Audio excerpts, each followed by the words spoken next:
How's Alaska been?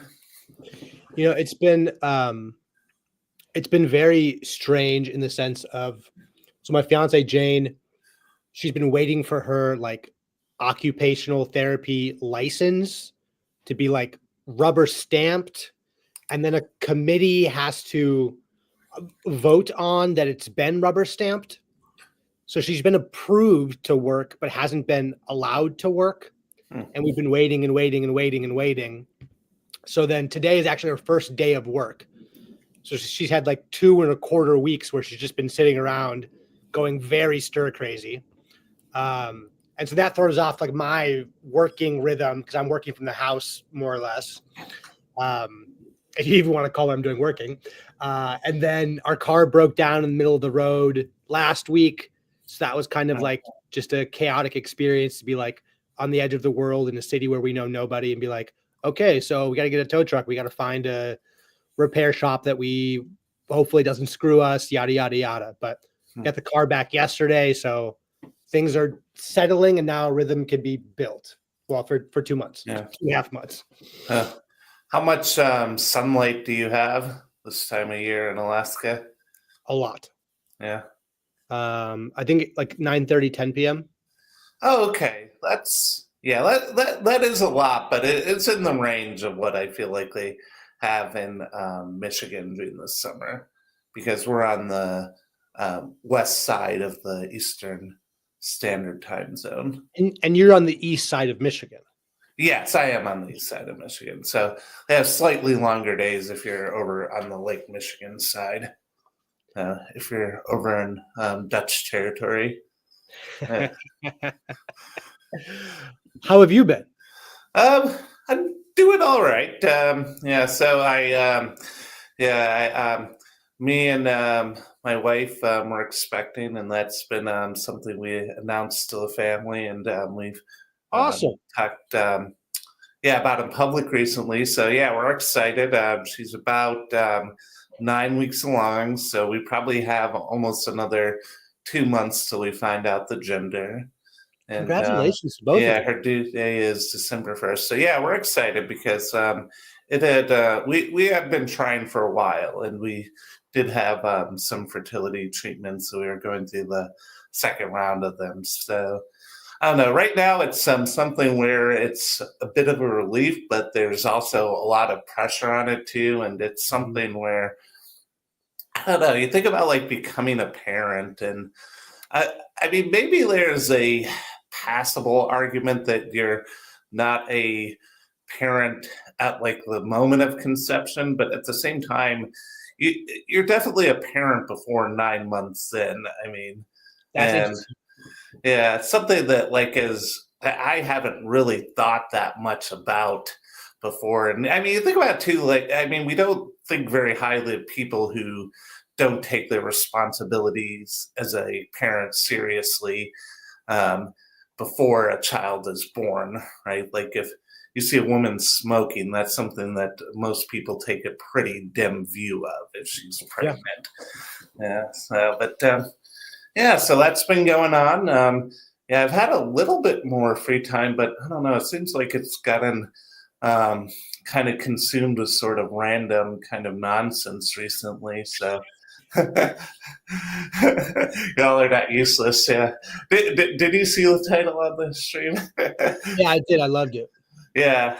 So maybe I should explain a little bit about what that is about. I assume you got it, but so I have no idea what it means. I was just like, yeah, no, I'm useless most of the time. I'm all here for this.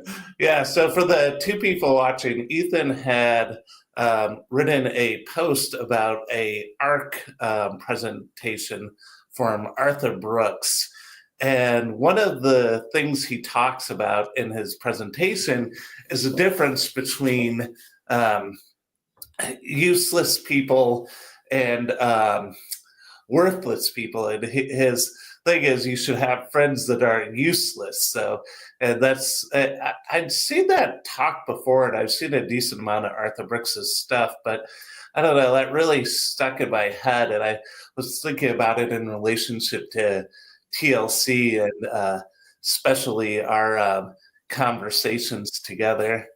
Uh, um, Well, because I guess like what happens with me is I think I'm a little bit more organizationally minded than a lot of the other people in TLC.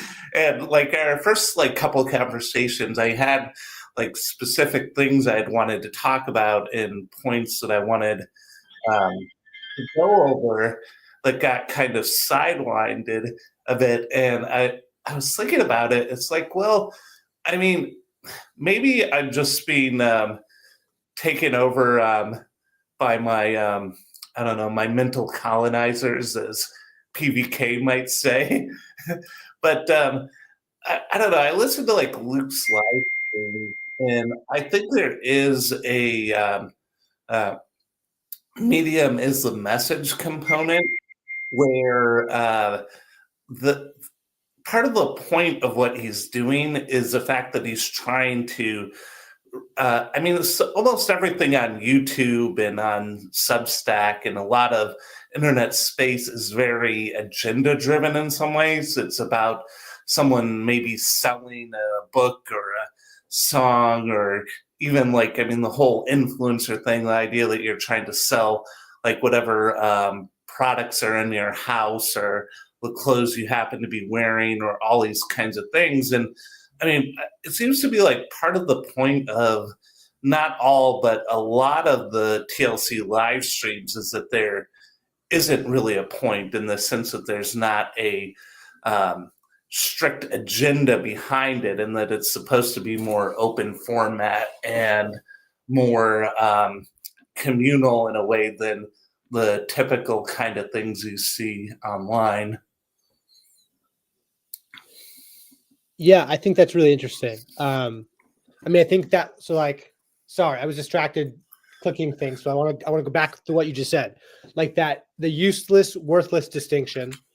It is nice to have people in my life now that are useless to a degree, where it's like you want nothing from me besides just to like hang out, have a conversation, and that's pleasant, right? There's no like grabbing or seizing or grasping. At the same time, I do think that there is always probably, and maybe it's more my personality. Like I definitely have I just a desire to grasp and to seize. And so it's like, I do not want to become an influencer. That is not what I am trying to do, but dogs are useless. Aw, don't say that too loud. Ethan's pup might hear you.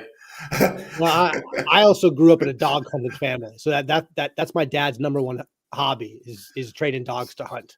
Okay. He's got some award-winning waterfowl dogs that compete at like a national level. Interesting. So hunting dogs is my language, but yeah, like that influencer thing. It's like there's some kind of balance within the TLC, and I feel like there's an ongoing conversation, or maybe it's just in my own head of like, how do you get to know people?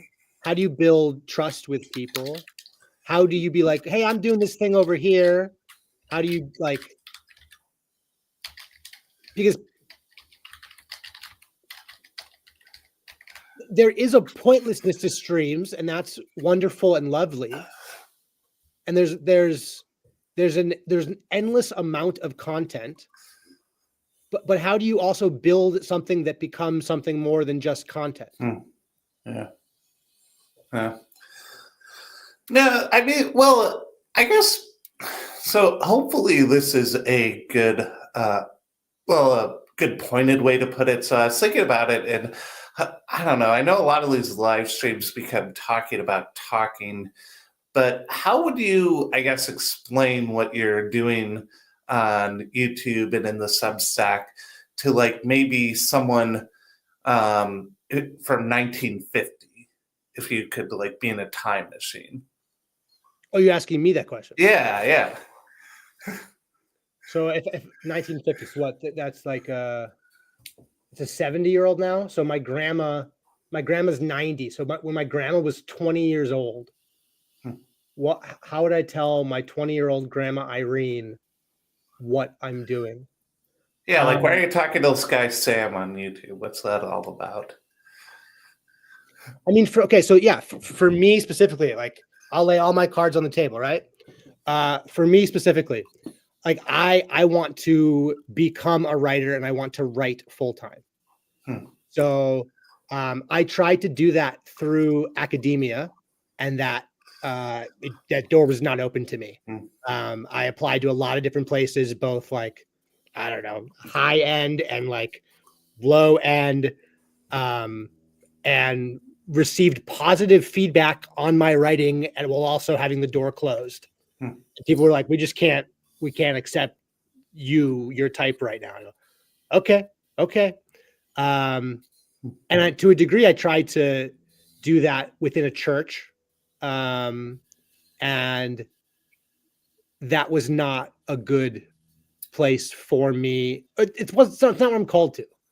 I don't ever plan on going back on staff at a church. And I tried to do that in like interdenominational spaces too. I mean, I was real attached to Campus Crusade for Christ and also summer camps, and that was not the place for me. So I would tell Grandma Irene that I'm trying to be a writer. I would tell her that the public square exists on the internet. I think that's what I've discovered, is that I used to, like, until recently, I thought the public square was still primarily real physical material.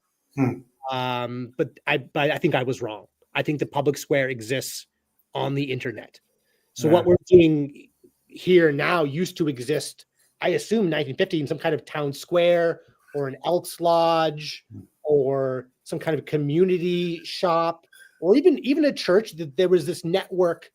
There was a loosely connected network of associations at a local level, and those grew up into regional things. Because at Elks Lodge in Southeast Wisconsin, there was a network of Elks Lodges across the nation. And all of those associational ties are like kind of dead to a degree. I came from non-denominational megachurch land, and so we didn't have like connections to other churches besides like, hey, you can pay us to use our building. That was the extent of our, or like, hey, we'll host a regional pastor's Bible study, but you all got to come to our campus because we have the fancy campus. So I think I would talk about writing. I think I would talk about the public square. I'm dipping a toe into entertainment because, like, at some point I'm gonna make a request for $1 from people. Not that I want your $1. What kind of entertainment is that, Ethan? It's $1 worth of entertainment. Never mind. Gosh. Well, you make it okay, I'm going to keep this as a family stream. Sorry. I know, I'm being a jackass. No. What up, Zeke? Yeah.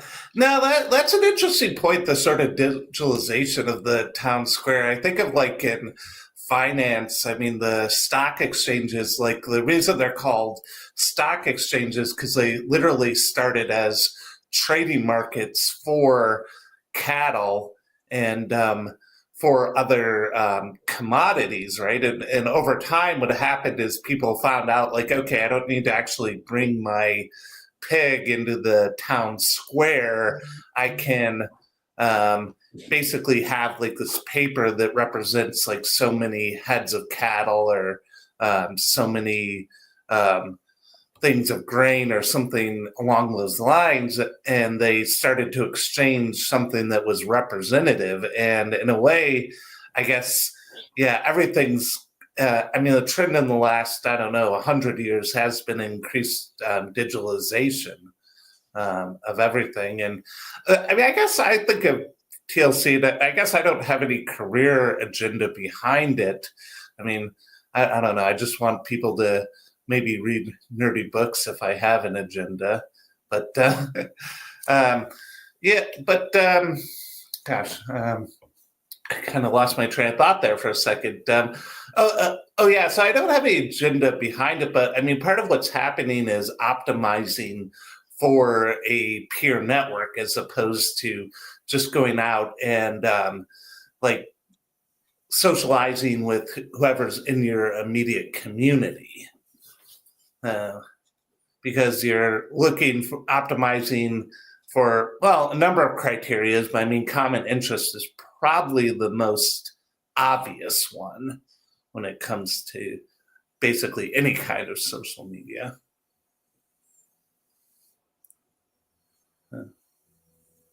Bill? I would in some ways, I would push back on the town square concept. I have kind of railed on this before, like with more so in Twitter than say the internet. I feel like Twitter, Elon Musk idea of, oh, this is now the town square, never made sense to me because I just feel like the town square is very localized, right? So you know everybody in the town square, and with the anonymization and bots and stuff like that, the internet can't really function as a town square because you don't have that same kind of interaction. I would say, and like it's not like you go on Twitter and tweet something and then everybody sees it in your kind of area. It's either people who follow you or whatever the algorithm chooses, right? So if there's an algorithm like driving the conversation, I don't think it can truly be called the town square. And so much of our internet nowadays is driven by algorithms. Like I do my best that I can to like, if it's like I use the following tab on Twitter, and even I find even that, like I'll notice some people, they'll tweet something and it won't show up in the following tab. I have to manually go to the person's Twitter account, even though it should show up there, which I find very frustrating. That's like the whole point for me, is just to see who I follow and what they tweet, and that's it. And like Instagram is the same thing, where it's just like, even in like your main feed, it's just like reels. And like, I mean, I'm not Catholic, but like for most of Lent, I tried getting up Instagram because like the reels, I can sit there for like 1, 2, 3 hours, right? And I'm just sitting there just scrolling away, and it's the worst time suck. And I learned, I theoretically I learned something sometimes, a lot of nature in there, but realistically speaking, I'm not remembering any of that. It's just mindless, and I don't know, man. It's really hard. I think Discord has done the best they can, or maybe like to be like a town square, like in certain Discords, but of course you have to intentionally join those. Whereas the idea of the town square is something that's incidental. Like that's what I've kind of explained, at least in America, with how car driven we are. If you want to go do something, it's very intentional, right? You have to say, okay, I'm going to go to the mall today. I'm going to the store today. I'm going here today. As opposed to when I lived in downtown Charleston, South Carolina, I could just wake up, go out, walk outside and say, well, I'm just going out for a walk. And then I might run into somebody or do something else. Something happens to me, as opposed to me trying to impose my will on something else. So that's my biggest issue with the internet. There's not a lot of that incidental things happening. I think like the old school forums used to be some of the best ways, like best versions of the internet, even though they were very intentional and very niche. Just the way the conversation would flow, where it was asynchronous, but like there was order to it, but just enough order so that you could still have a little bit of chaos. To me, that was peak internet. I'm a little too young for like really embracing like the full aspect of a forum. Like when I was interacting with the internet, like forums were on the way out, but I still remember being on some like nerdy forums or whatever. It was a lot of fun, but it's just really hard. I feel like the internet, everything becomes so monetized, right? When you're focusing on monetizing something, it just sucks the life out of something. Like you see every hobby nowadays, it goes from, hey, this is really fun, a bunch of people do this, and then it's, hey, how can we get sponsors? How can we make this bigger? How can we scale it up? And then when you scale it up and then everything collapses, you have to go back to trying to kind of go to square one. But by that point, the fun in this little mix has already gone. The music has stopped. And yeah, that's just kind of my, it's not necessarily a pushback, but it's just my observations on trying to look for like a kind of recreating the town square in the aggregate. Okay, but isn't what we're doing right now incidental? Like the fact that you and I are even speaking, Zeke, is like purely incidental. I had no idea that I would meet you tonight here. Sure. And that only exists because I came to like Sam E's town, and Sam E's town is like nested within this network of other towns. Yes. But then even the TLC, there's these other flotillas that are like, we're not TLC. And I'm like, oh, I was told you were TLC. I'm like, I'm not TLC. How dare you call me TLC? I'm like, okay, well, I heard about you from the TLC, so you're a different network that has connections into this network. But I agree. I with would X. agree.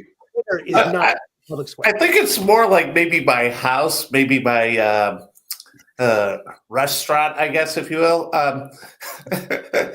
You're muted there, Matt.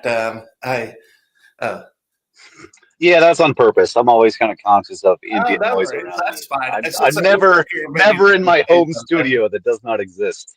No, but you're always in the coolest of places. Water. Huh. Yeah, maybe not your house, but I mean, like you're hosting a neighborhood cookout, barbecue, and that's in the front yard versus the backyard, so it's sort of like open invitation. Like it's like looky-loos like me can just wander in. Yeah.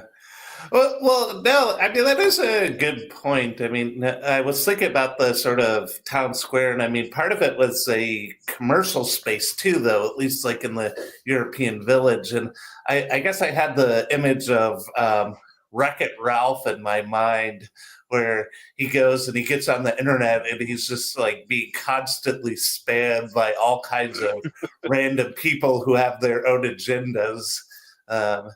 And he doesn't know how to react to it exactly. And I don't know, maybe a medieval town square would be a little bit like that. I think instead of like the town square, if we're talking about like the internet, Twitter, and stuff like that, the idea of like public opinion in Charles Taylor's stupid big book, he talks about how newspapers and discussions that happen in newspapers became this site that enabled this thing that we call public opinion, which affects how we do policy, to be created. And so that's the first kind of like media step in disembodied words, creating this sort of like vibe of like America or Canada or the state of Washington thinks this, because the people that write the best are writing about it in that particular way. I think that's closer to what's happening on the internet than it being an actual town square. I mean, if you want to think about like the town square, think of like the sitcom Parks and Rec, when every time they host one of the meeting and just everyone starts screaming about whatever. Like if you don't have that, which you do get that on Twitter actually plenty, but that is completely next door.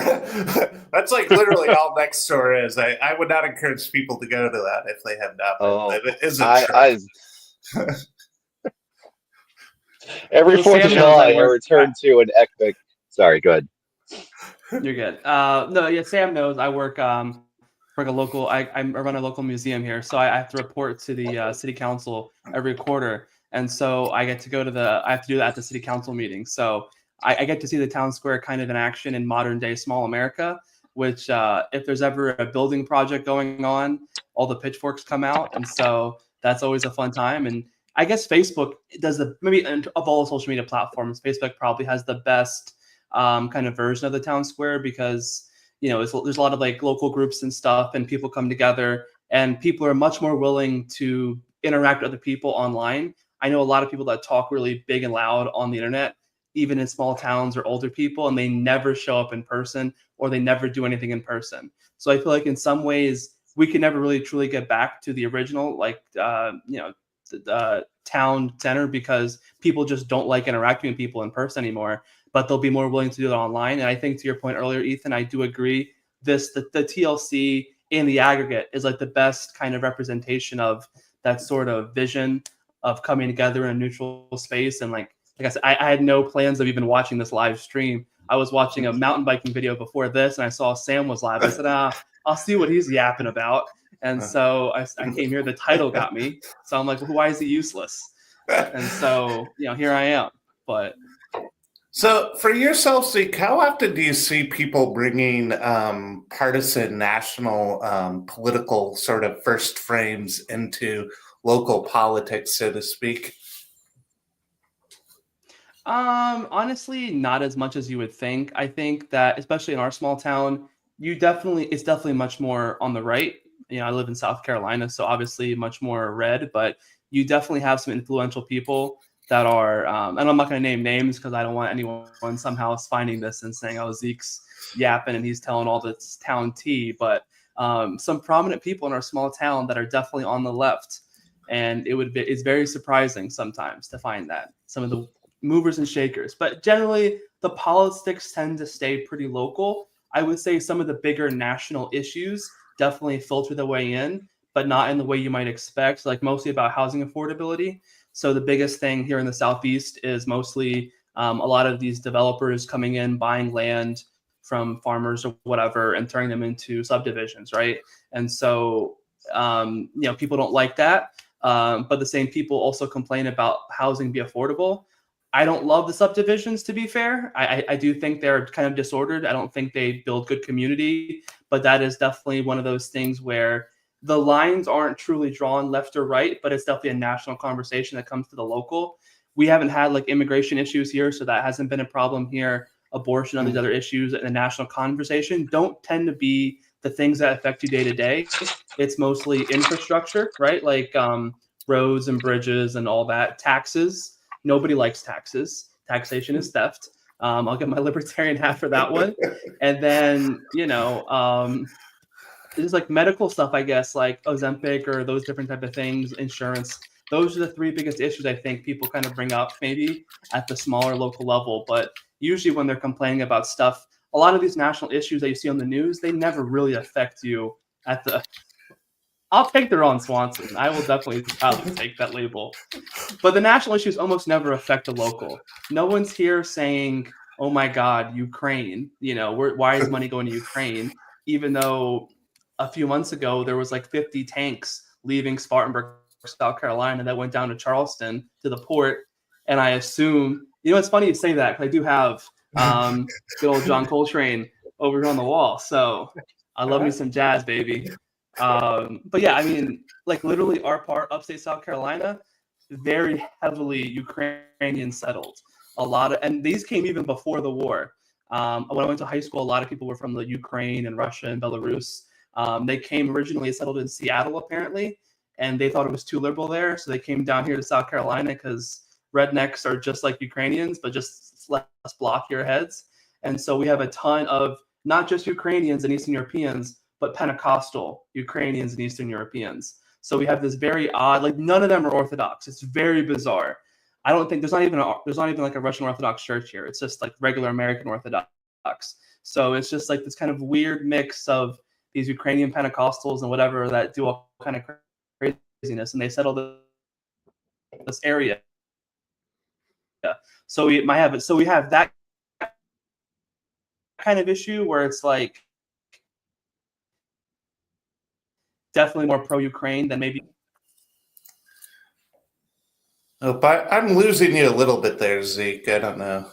Might have to refresh. Yeah, I think my internet went out. I think I'm back though. Okay, yeah, you seem to be better now. But, yeah.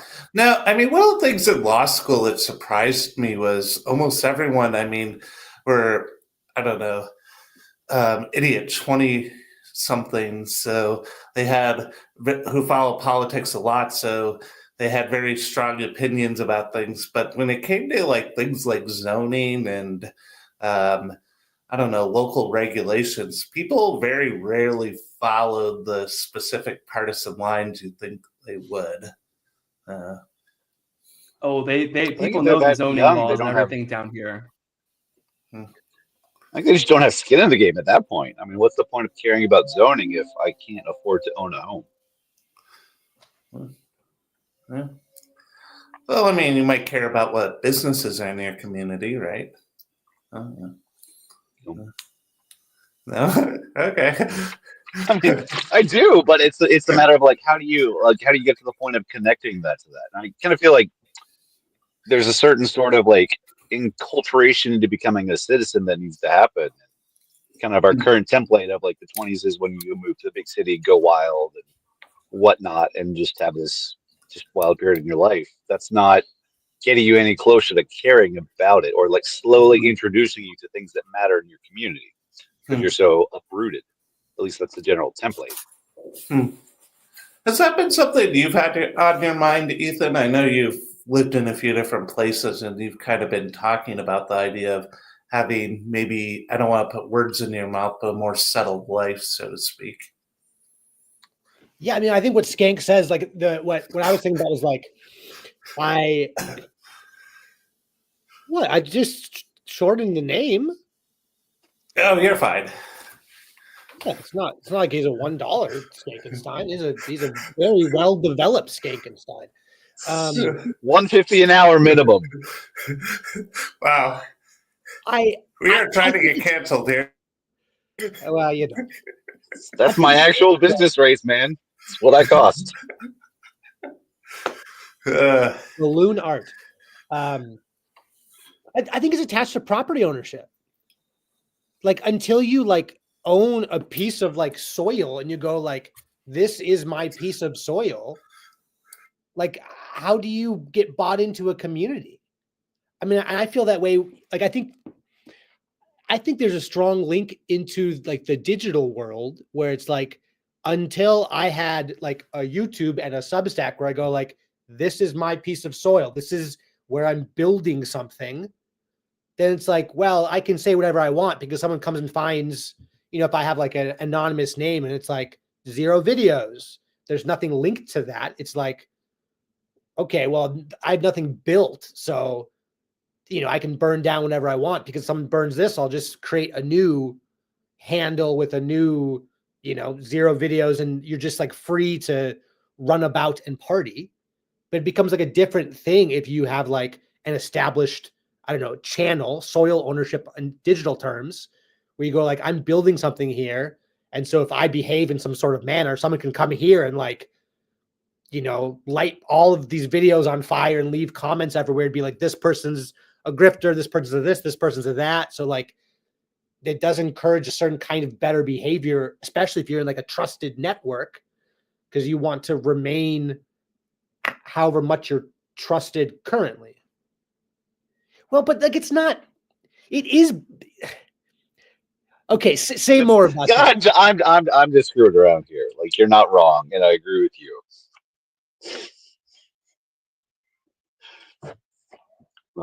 But the more like, if you're much more like cynical, or not either cynical or much more naive. I mean, like I used to teach like middle schoolers, and you know, the thing about like I'm going to grow up to be an influencer or a YouTuber was again like high in their list of like career goals and stuff like that. And at their point, if they started building something at their point of maturity, if they're not conscious about building a specific concrete thing, they're just going to purely become this like algo-driven, like soulless husk of a human being before too much long. See, Mr. Beast is the ultimate example of that. Okay, well, Ixnon says, is that your soil or are you working the soil for YouTube/Substack? And that's a really good question. And that's like, I mean, I guess for me in my position, something that's front of mind. Because it's like I'm meeting real humans. I've met Matt in real life, and it was like really enjoyable. And I look forward to someday like crossing paths with Matt again.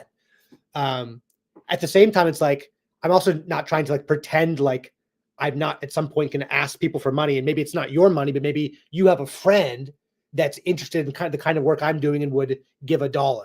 So it's like, I don't want to lie to you and be like, well, I'm never going to ask for money. Cause like at some point I'm going to ask for money. Cause that like, so, okay. The soil. Well, I think about like, okay, if I buy real territory, when I go back to Wisconsin and Jane and I buy a house on land, like I own that soil, but physically that's God's soil, right? Like I'm not, so I'm being a steward of God's creation. I think that's the healthiest way to live and move and breathe in the world. I am stewarding God's creation. And so I have an ownership over this plot of land and this home. And because I'm a steward, then I need to serve God. And I need to make this land beautiful. I need to keep it free of litter. And so I should patrol my zone, and I should bring order to it as chaos enters from other places. Okay, well then YouTube, Substack, it's like that's built on some kind of material reality. There are servers and yada, yada. And so then in a sense, I am a steward on behalf of YouTube and Substack. However, that stewardship is nested within the fact that I'm a steward of Hashem, of Yahweh. And so therefore, if if my stewardship of if being a steward to YouTube or being a steward to Substack comes in conflict with my ultimate steward. I think I'm using the word steward wrong, but like I've sworn allegiance to Hashem. And so I have to make partial allegiance with YouTube or Substack. But if that comes into conflict, then I have to, well, I don't know what I have to do, but I have to honor my original allegiance.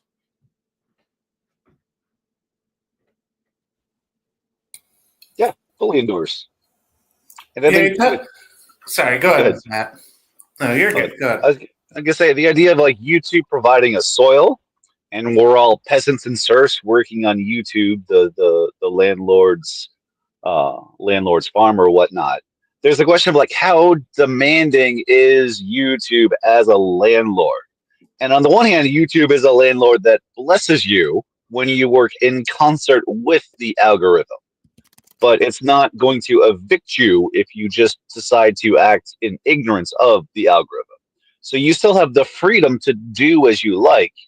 It's just what you do is going to not necessarily incur, I mean, there's still ways to incur YouTube's wrath, but do things that will, they'll just be like, okay, we don't care. We're not going to signal boost you. You're not really working with us, so whatever. We're just going to ignore you. You're useless to YouTube. Well, and okay, so and that's one of the things about being in a established network built on trust with a hierarchy of play.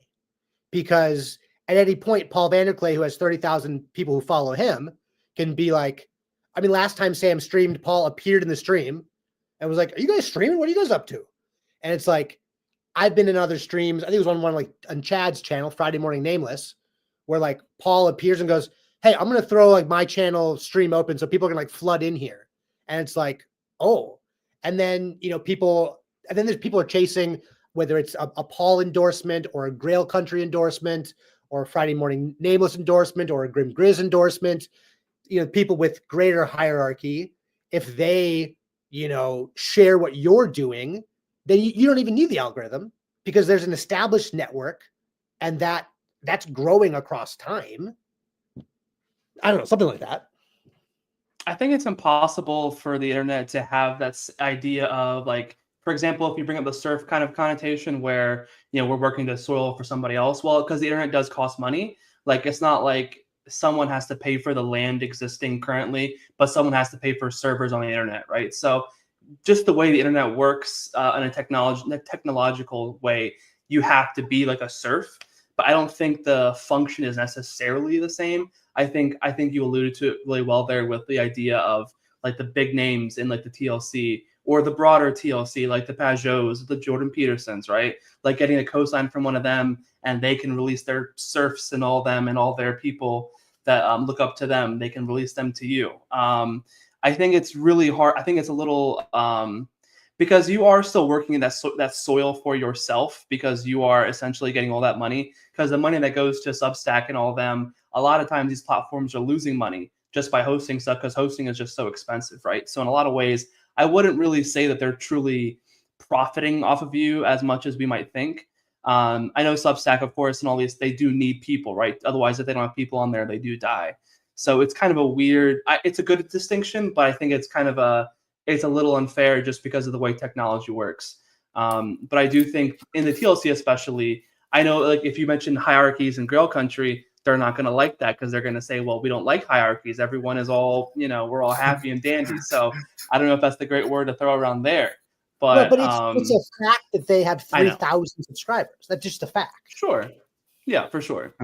Yeah, like if you did a randos conversation on somewhere else and I saw your randos conversation, of course, that's going to be bigger than if you did a conversation. Of course, you know, in the space that we're here now, there's a chance that some people might come by here, but obviously the chances are much less.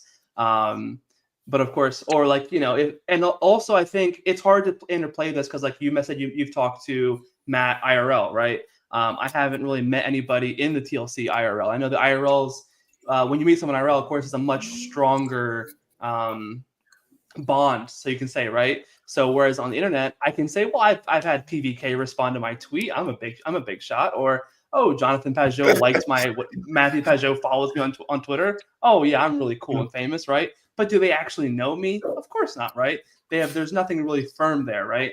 Like the only person I've met was John Hears because he lives here in Greenville, and a couple other guys live up in Asheville. And I will plug, because I feel like I can, Southeast Estuary, come through October 17th or 18th, Lake Junaluska, North Carolina. I'm doing the promotion for Dave W. because he is an introvert and he doesn't always love promoting things. So I got to make sure we get people coming out. We got a lot of cool folks coming from the Grail country and beyond. It's going to be a really great time. Jordan Hall is going to be speaking. I will be there on Saturday. It's going to be great. So just putting it out there. But, you know. It's really tempting. Is there a price tag on that one yet? Not yet. Hopefully next week we'll have like ticket information, and you can camp if you want, save a little money. It's going to be Lake Junaluska as a campground, and there's also hotel rooms and stuff there. So it'll be fun.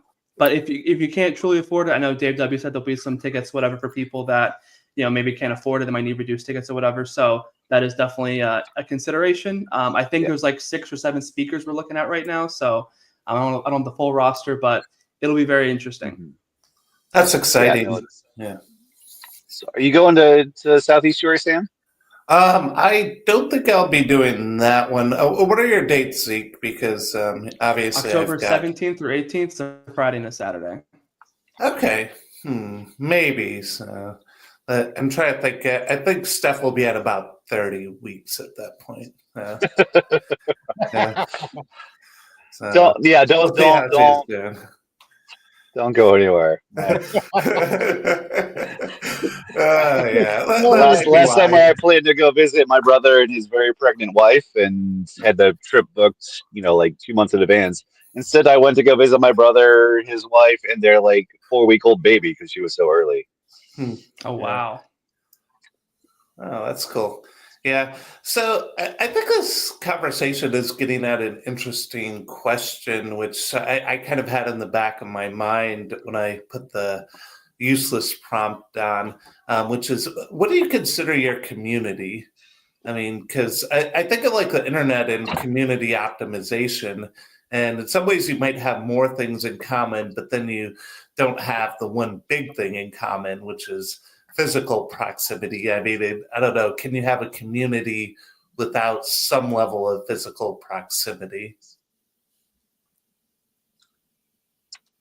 The distinction that I make in my mind is I think it's important not to consider this community, but I think it's legitimate to call the people that are developing a relationship with your friends. Because I think community requires a certain sort of the imposition on one another. It's not something that you can turn on and turn off.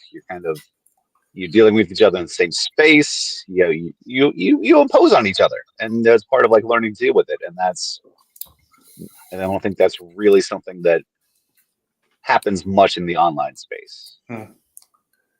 Yeah.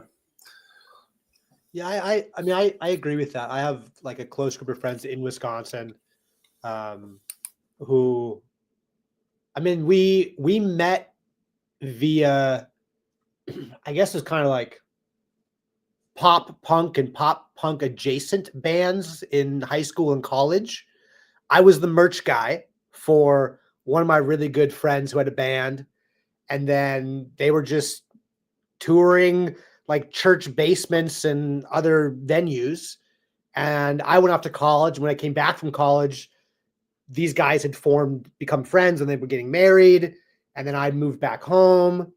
And so I have kind of maybe 10 people plus spouses, a few single people. And that's to me, that's my community, is the people that will show up whenever I move and I say, hey, I need you to move these boxes from this house to this house 30 minutes away. I think I've always defined community as the people who help you move. And I think this internet space, I think what Matt says is true. You can definitely have very real friendships on the internet. I think it still functions as sort of the acquaintance sphere. But I do think with these conferences and meeting people in real life, and when you have shared physical memories, I think that will, I don't know what, well, that will move acquaintances to friends. I have a very real shared physical memory with Matt and with, okay, Afrail Pilot said, I don't know if I heard his real name. I've met him twice now in person, and I have no idea what his first name is. And every time I go, how do I not know his name? I must have heard his name. I just probably wasn't listening, or I was interrupting him as he was telling his name. That's probably more likely. And I think friendships with physical memories that just increases bonds of trust, which is really important. I would definitely agree with that. I think you hit it on the nail on the head with the idea of helping you move is something that's probably really key to that, because nobody likes moving, right? But if someone's willing to kind of put some skin in the game to help you move yourself, that's definitely very huge. I think it's tough in the American context. Obviously, I'm a Zoomer here, so for us, like everything, we're much more digital first. So I have made a lot of, like, I would say maybe close friends in terms of things shared. So if you want to base it off of like what someone knows about you and how vulnerable you feel you can be with them, a lot of people online have kind of filled that role. But there is something different about meeting that kind of person in real life. Like one of my first like online friends from way back in the day when Skype was still a thing. We used to have a little group chat, me, him, and one of his friends on Skype for like 10 years. He went in the military. He was in Afghanistan, all kind of stuff. And then one day he just happened to be based in Charleston, South Carolina, where I was living at the time. And we finally got to meet. And meeting in person was just such a special thing, but it was like, obviously it wasn't the same as meeting a person that you have known for a while in real life, because it was kind of like, oh, you're that guy, as opposed to, hey, that's my boy. But you could, the bond was still there, of course. So you could still kind of move along in the same way. But because like online for a while, my name was a Jamaican 116, whatever. So I was like my nickname. So people online knew me as Jam. That's what they would call me. Whereas my friends in real life would call me Zeke, right? Not in the TLC because everyone's old, so we just use our real names. But originally it was, oh, hey, Jam, how you doing? So when someone would meet me at a in-person conference, like games, whatever, they would say, hey, Jam, oh, Jamaican or whatever, right? And it would be kind of like this thing. So there was that distinction between like online friend versus in real life friend, right? So I'm 25, turning 26 this year. So I am I'm a zillennial, really. I think I definitely feel more culturally millennial, but I'm definitely a Zoomer. So that's just kind of my thing. In the TLC, I'm a child. Sam, you are old. You're having a child. I don't want to hear it. I am the child. I'm living in my parents' house. I don't want to hear it. I inspire to be an old guy. It's okay. I mean, I do too. So I can't say anything. But I feel like also like the college experience was something for me. Like we talk about community. I was the president of our esports club for a while. I was active in our Jewish student union, even though I'm not actually Jewish, but that's not a conversation for today. I was active in our American Marketing Association. I did a lot of stuff on campus. So my like apartment in Charleston was always people coming in and out, people climbing in my window. Like it was a real Seinfeld situation, right? It was awesome, right? And it was like really overloading on community, in that real sense of, all the different things that you expect a community to do, right? And so when COVID happened, like that was really ripped away. And like it was just taking Kramer out of the Seinfeld. It's not the same show, because you don't have that kind of, all the craziness happened. But even with that being said, we still were able to keep some of that within COVID because it was the South. It wasn't the North. It wasn't as draconian. But things weren't the same after that. Moving away from college, I don't really have a lot of my IRL friends from high school.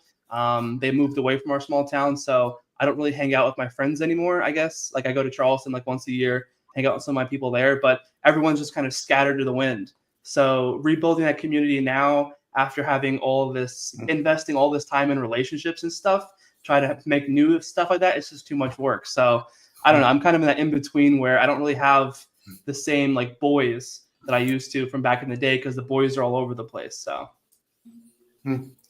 yeah, I hate to break it to you, but the boys network just disappears. That's a fact of life, unfortunately. Like when you said that, like you went from like basically 60 to 0 because of COVID, like that hurts, man. That hurts. There's like for me, it's just a gradual dwindling away of that network as y'all move and relocate, and you start to discover which kind of like relational bonds are going to stand the test of time. And I think it's an interesting thread that keeps coming to a lot of conversations that we're all kind of discovering that like through the magic of the internet, we don't need to kind of like consigned that like relational hotbed of college to the dustbin of history. We're finding a way to recreate that a little bit here.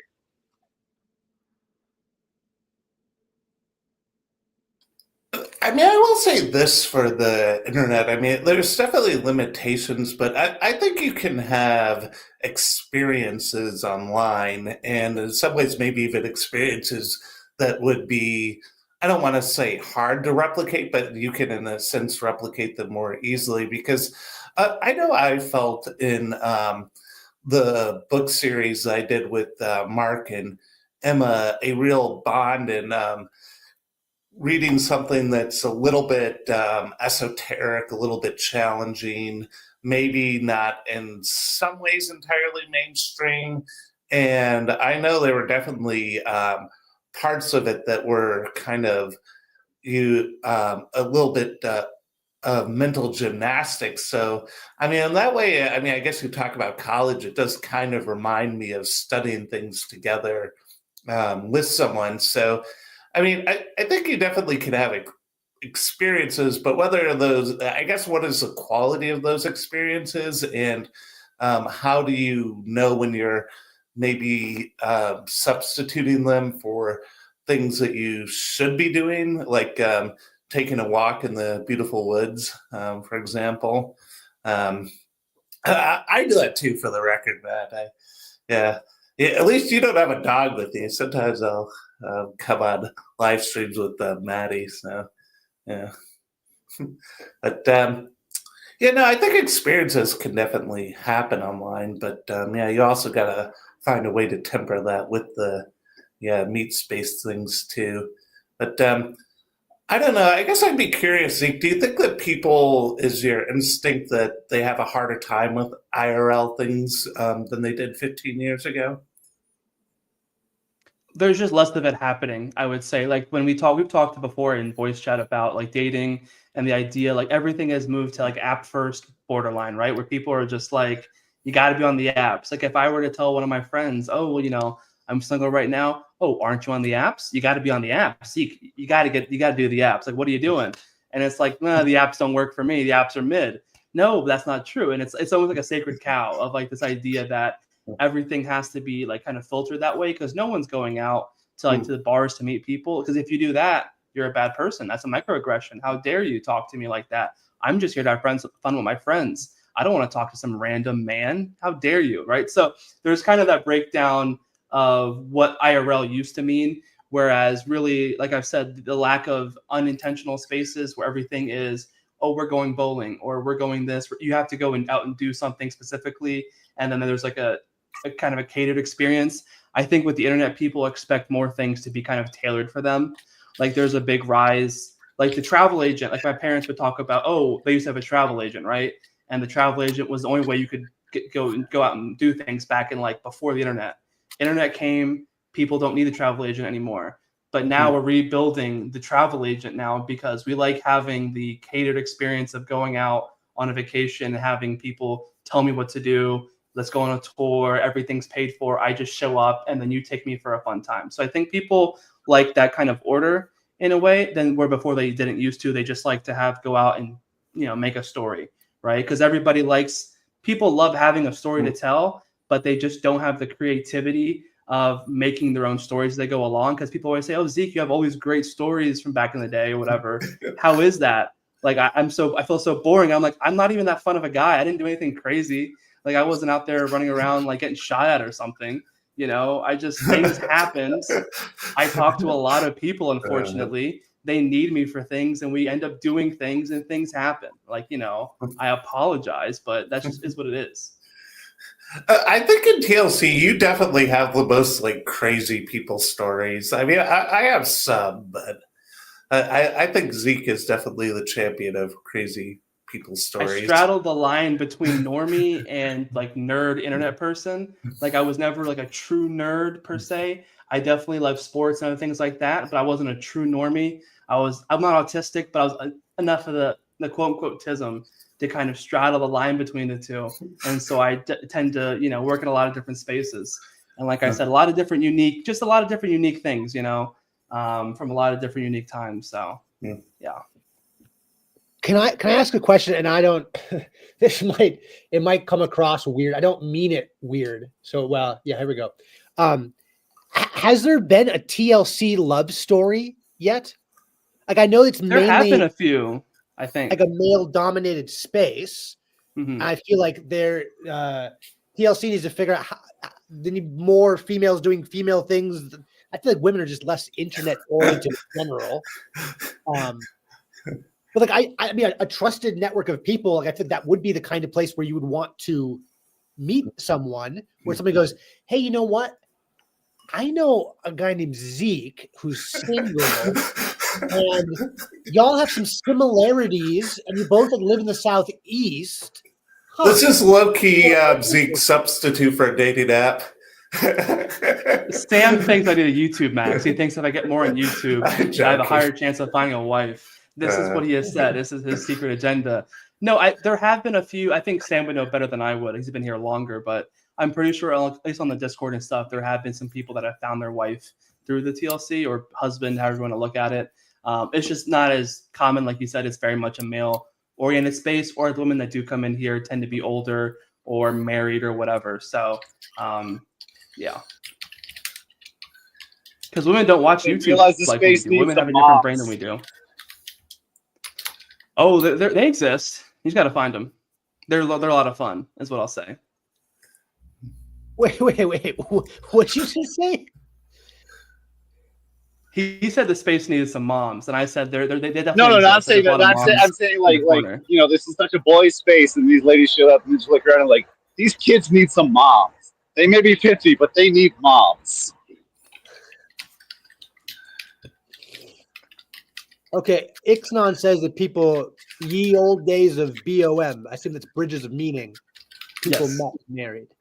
Yeah, so okay, from what I have heard is that there was like this golden age of bridges of meaning, and then there was a dark age, and now there's this age where everyone's talking about what is happening and how do we go back to the golden days of BOM. But I don't know any of this story, and I mean, I'm never a go back. relatively new BOM person myself. I mean, I'm trying to think. I believe it's been 3 years. So, I mean, I would go back to like the 20 teens. But yeah, there are a few love stories that initiated on the bridges of matrimony, as I've heard it called. That's good. Yeah. Yeah, I think PVK has a randos with Nate.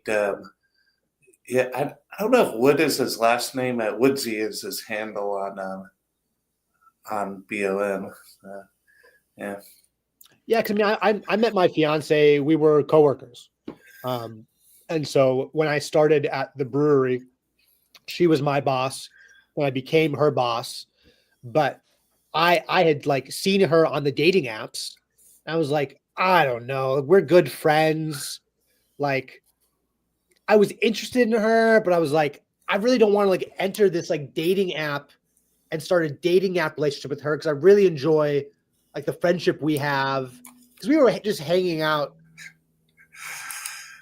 Well, I mean, I did. I mean, she was my boss first, so it's not one sided.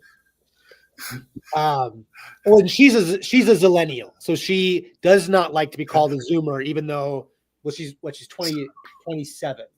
Yeah, she's 27, so be 28 very soon. But she falls as a Zoomer, but has kind of like the Zeke millennial mindset, like you're saying, zillennial. That's a good word. I haven't heard that word before. I'm sure that's a popular word. And so, yeah, we ended up not ever, like I would be on Tinder and I'd be swiping and then she would appear and there's no way I didn't want to like take her off the Tinder option. So I'd have to like shut down Tinder so that I didn't make a choice. And then I would like pull up Tinder, only get 2 swipes and she would appear again and be like, okay, I guess I'm done with Tinder for the night. This is very frustrating. So I started not being able to use Tinder much because I couldn't make a decision about her. And we had probably been friends for a year, like friends and coworkers for a year and hanging out in the same group of people. And she actually then she texted me kind of like out of the blue. We went from friends to like, oh, we're actually kind of like in love with each other, sort of a thing. And it's just been like kind of a silent in love, and it just happened to be like mutual. Because usually what happened in my life is that I would silently be in love with someone, and I would make some kind of like grand declaration, and they would be like, "Yeah, I really value our friendship, but I do not feel that way about you."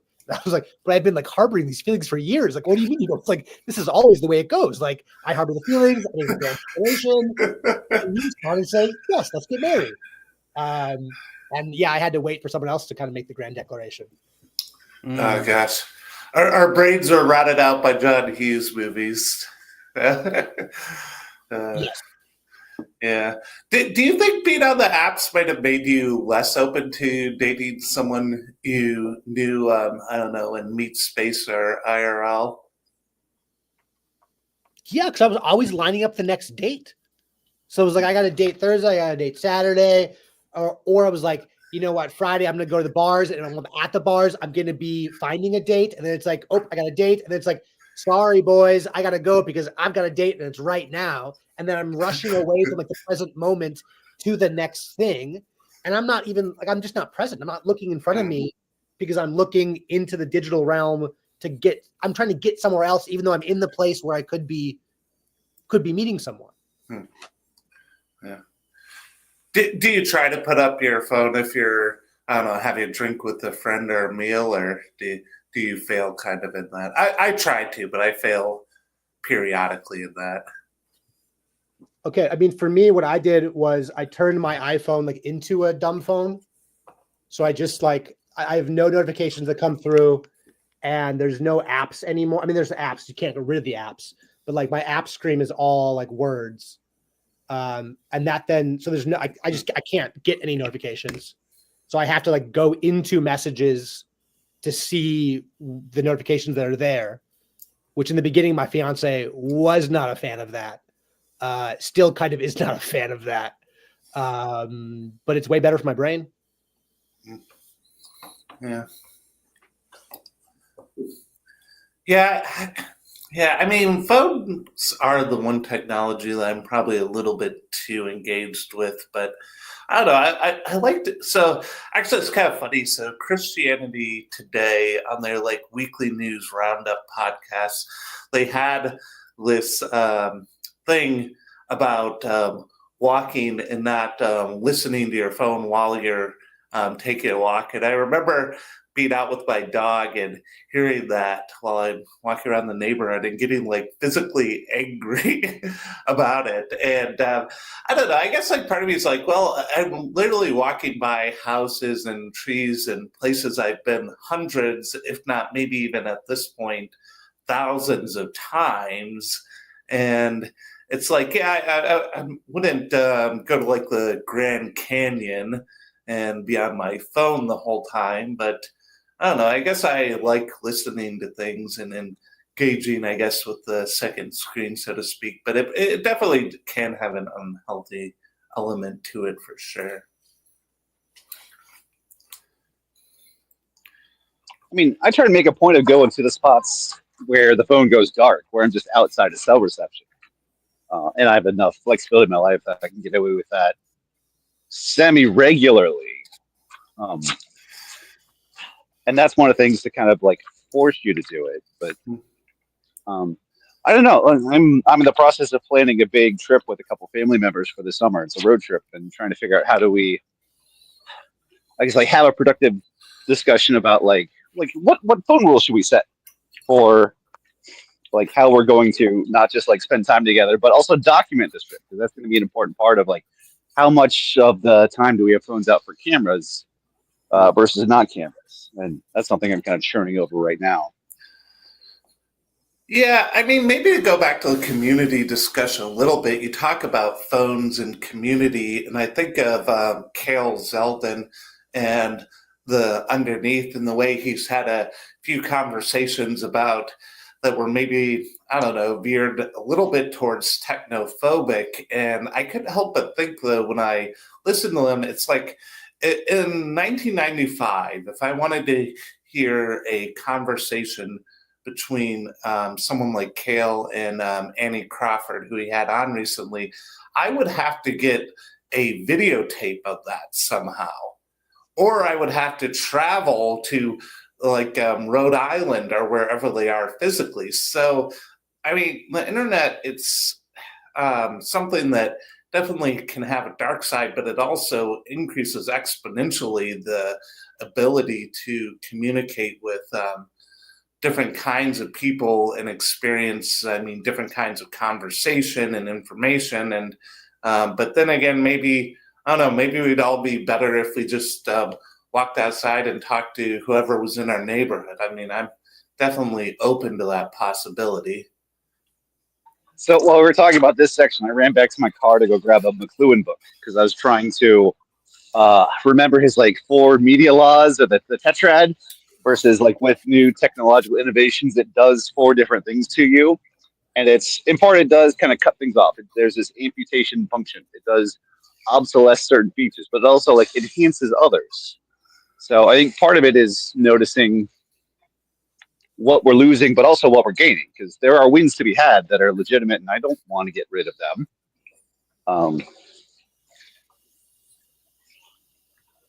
But I know it's a game. It's a cost-benefit analysis, I guess. Yeah. But you need to be aware enough to be able to actually do a semi-rational cost-benefit analysis.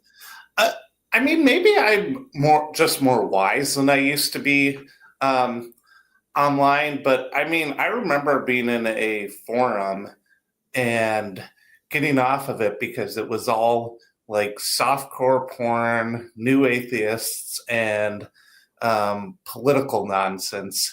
But here's the thing: the forum was not like 4chan; it was the Rotten Tomatoes movie forum. So, I mean, I mean, I feel like in a lot of ways the internet is actually maybe a more healthy place than it was 15 years ago. But maybe that's just my experience of it. Depends, because I've also seen people kind of bring their internet brain to a conversation. I'm like, I can't find you to talk to you because you're just your internet opinions. Yeah, I think it has something to do with like, I know I've heard this somewhere, but I can't place where I heard it from. Like speed and friction. Somebody was talking about gambling and how like if you want to gamble in sports bet, you used to like have to go into a bookie, and that required like driving there. Or if you wanted pornography, you had to go drive somewhere to get it. I think putting vices behind some kind of like physical payment, if it's just like the gas to get somewhere, I think it's probably a good thing. The fact that I can pull my phone up and like if I want a sports bet, I got to download an app and probably place a bet. I mean, maybe it'll take me 10 minutes to do all that. Like I don't have anything downloaded right now, but I could probably place a bet within 10 minutes. Like if I want pornography, I can get it in probably 60 seconds. I mean, like, and I mean, that is an incredible burden to place on someone. I mean, like, what kind of human do you have to be able to resist that temptation, whatever your preferred vice is? And I guess you can't. Well, I don't know. I don't think you can smoke from your phone yet, but I also wouldn't be surprised if there's a vape you could plug in to your phone and vape from it. I bet that exists. They're all USB powered now. Sure. Are they USB-C powered though? Yeah. I mean, you just gotta get the right cable. So yeah, so you could vape like literally from your phone. Your phone could power your vape as you're vaping and have pornography in front of you. I mean, like those things are incredibly powerful. Like, and so to resist that temptation, that requires a stronger force, I think. I mean, first you have to see it as a temptation, I guess. Yeah, no, absolutely. No, one of the things I had in my mind for a potential conversation tonight is I was thinking about Black Mirror and sort of the contrast between Black Mirror and Brave New World and Fahrenheit 451. And those books were prophetic in so many ways, but one of the things they didn't foresee was the way the computer and by extension, actually, television would go literally everywhere with you, and that you'd never be disconnected from them. And I think of some of the images like in the like the episode with like Rashida Jones, like the person who's just constantly plugged in, and she goes to the wrong place and she literally falls off, like her body like drops consciousness. And I mean, I guess we are increasingly using technology, our phones, as a kind of augmentation for our realities, so to speak. And and I mean, definitely, something to tread lightly with. That's for sure. I mean, all tech is augmentation. Writing is augmentation of your memory. It's just really, really extreme in a way that's kind of like unavoidable right now. But that's been kind of like the story of what technology is forever. I would say also I think one of the things is people realize more and more recently, like how like you can't just unplug from things. Like, I mean, growing up, even though I'm a millennial, I remember growing up, like you could live without a phone, right? Like the world was created so you could pay your bills, without using a phone or online. I could go to a restaurant. I'd have to scan a QR code, see a menu on a PDF, right? There was a physical menu for you. We've built our entire world where it's impossible for you to unplug from a phone or something else because it's so convenient. And I think one of the ways people respond to that, instead of finding, I think, more harmonious ways of dealing with the technology, you have like your Matthew Pageaus. You're like, all right, I'm going to buy a yurt. I'm going to live out in the frozen tundra and see y'all later. And I'll write to you once a month, right? And even though I have that yearn to live in the yurt, I realize that the yearn for the yurt is not ordered properly because humans have to have community, right? Humans are created to live together. You do have, in history, hermits and stuff like that. And vagabonds, whatever you want to call it, drifters, all these different people that kind of go their own way. And that's completely fine. But humans are created to kind of come together, right? We are communal animals. And so, which is why we react so well to the internet and coming together and doing these type of things. But of course, it can be very overwhelming. So it's really, I think it's more about finding the balance of, your phone and how much you use it or how you use it, right? As opposed to saying, all right, I'm just unplugging from the matrix and I'm going to do my own thing. And even that has kind of lost its sense of flavor, especially with Andrew Tate saying, oh, we're going to beat the Matrix or whatever he says. All these other gurus, they talk about the Matrix. My hot take is I hate the Matrix series and franchise. I think it's slop. I think it was I just think it's horrible.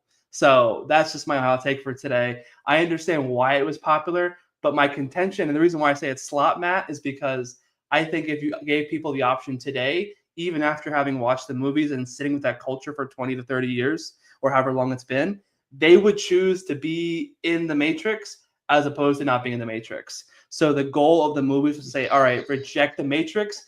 It didn't work. They would rather be in the Matrix because we're already in it. I don't disagree with you.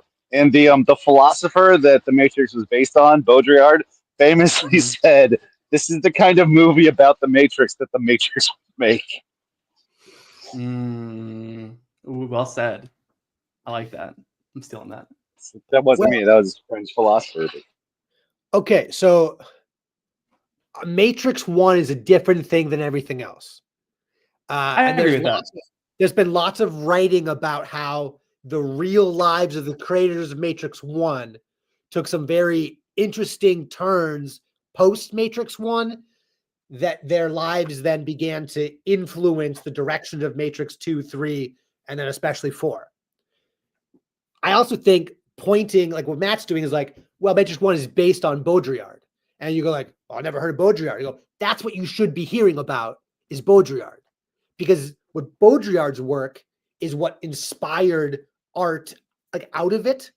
And so often we just catch like the shiny thing and we don't like pull down deeper into what's the thing behind the thing. Because I think this is also Baudrillard is, I think. super stimulus, which I think about all the time. I think it's Baudrillard, where it's like, okay, you have a cherry that grows on a bush, and then you take that cherry and you add sugar to it, which is what we did at the bar to make cherry simple syrup. But then you can condense that syrup even further to make it even sweeter, and then you can use that sweetness and turn it into like a chemical version of that. And then you add in that chemical into like cherry candy or cherry soda, and you have a kid that grows up on cherry soda and goes, I don't want to eat this real cherry. Okay, Ixnan's saying hyper reality.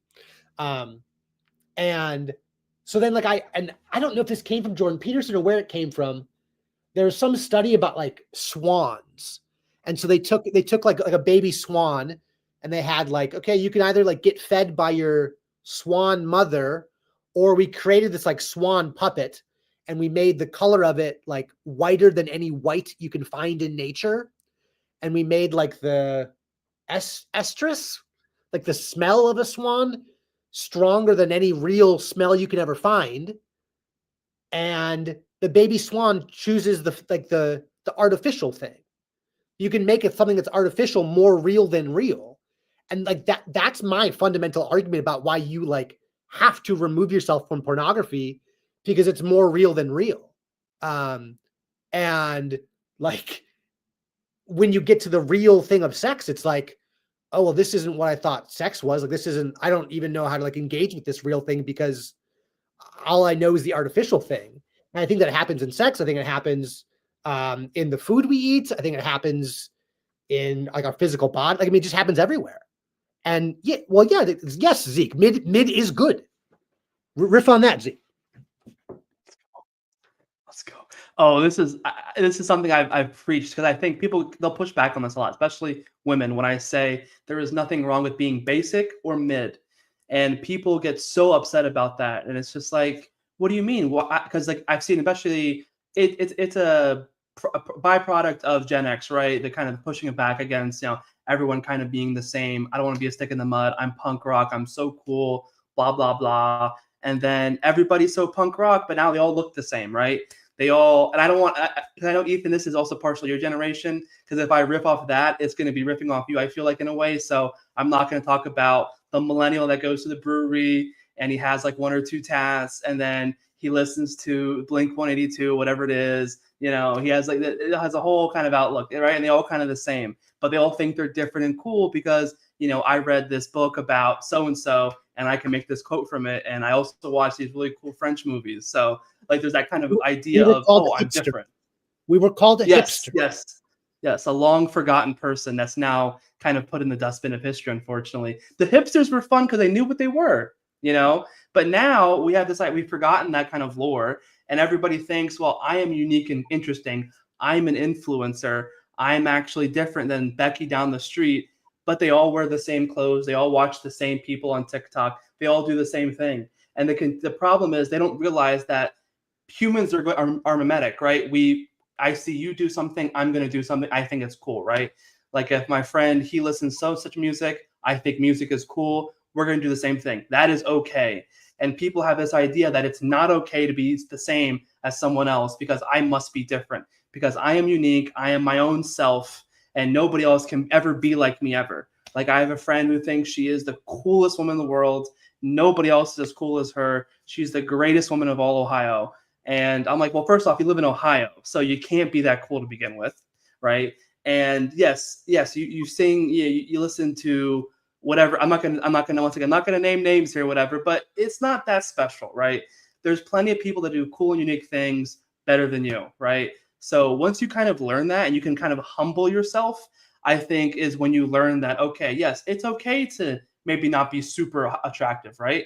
Because everybody is trying to be this super hot, sexy person or whatever. They think they're this, that, and the third, which is a normal human impulse, right? We want to better ourselves, but sometimes it's okay to quote unquote settle, or it's okay to be just a normal guy. You're just a normal dude because you're probably going to be happier for it.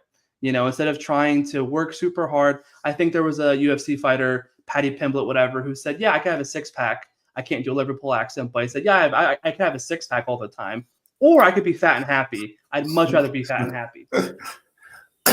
Well, I mean, I consistently make jokes about not being a professional YouTuber. And I mean, it's something though, if I really was trying to create a brand behind this channel, I mean, it would be a failure in a real sense. I mean, my camera's low def. I'm probably not that attractive of a person. Whenever I listen to myself, I hear all the filler words and hesitations and things. But at the same time, I mean, I don't know, there's a beauty in trying, right? And maybe that's like one of the things that we talk about internet perfectionism that keeps people away from reality. And maybe it's just not trying is kind of the worst thing. Because, I mean, you can never, I don't know, be as good of a swimmer as Michael Phelps or, I don't know, or rap as well as Eminem or whatever area of human endeavor it is. I mean, the fact is, you can find someone online that's much better at it than you are in a way. But Yes. Uh-huh. We're so exposed to excellence all of the time that due to the internet that it prevents us from even striving to develop competence, to being good at a thing or good enough at a thing to do it in a way that's enjoyable for you. It has to be up to other people's tastes rather than just some sort of internal sense of I'm doing this as excellently as I can right now. Well, and that's like when I would be in the bars on Tinder with my friends, it'd be like, we could talk to those girls over there and then be like, yeah, but like, look at this girl here. Like, we've got like the best of the best on our phones. And that was like it was completely fake. Yes. I mean, like maybe the best of the best is going to like match with you. But then you're like, you're spending 2 weeks trying to get a date set and you never even get a date set. And you realize I just lost out on 2 weeks worth of talking to real humans who could be like marriage potential because I've been chasing this like artificial thing that might be real, but might just be artificial through and through because there's bots on Tinder too. And sometimes you get catfished, which, and that's one of the biggest problems of like having this bigger world that we live in, right? Like you think that I have a chance with such and such on the internet, right? You see on like Instagram in the comments, all these men just shooting their shot because it may have worked for one other dude. Like I knew a guy who actually had shot his shot in Twitter DMs, and a girl, a beautiful supermodel, like not supermodel, but model from South Africa, moved to New Jersey for this guy, and they lived together for several years. It eventually didn't work out, but it worked for him. So someone might see that and say, well, if it worked for this little nerdy Jewish guy over here, it can work for me, right? And of course, on average, it's not going to work for you. And unfortunately, that's kind of the problem with the app is that you see all these beautiful women and you're like, oh yeah, all she has to do is just swipe right on me. And of course, why wouldn't she? I'm the greatest.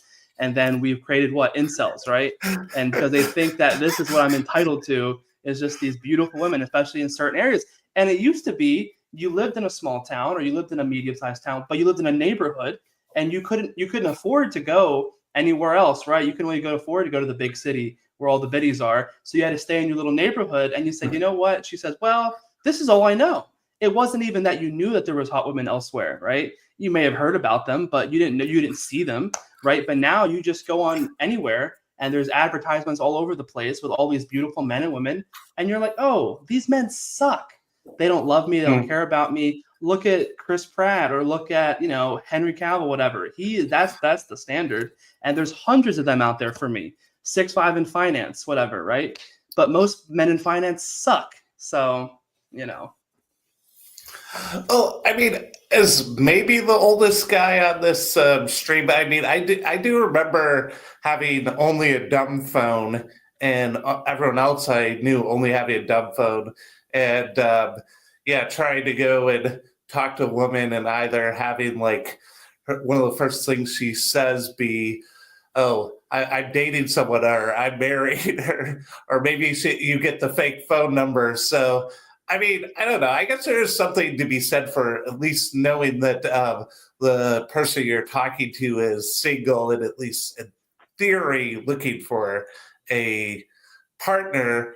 But at the same time, no, it definitely is something where, I mean, I remember going on a date, and gosh, maybe I should quit using this poor girl as an analogy because I actually kind of like her as a friend, but she's actually a pretty nice person. But I remember going to the state, and like afterwards, I had texted her, and I was just like, "Oh, maybe we should get together, walk our dogs sometime."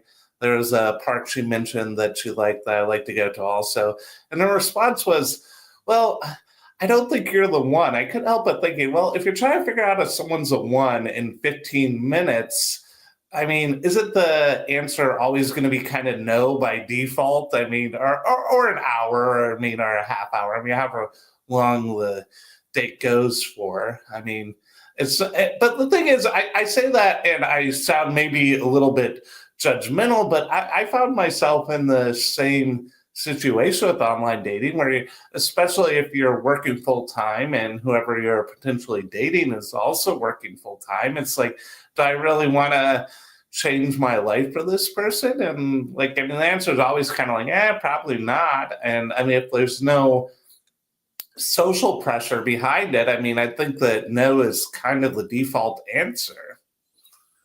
Yeah.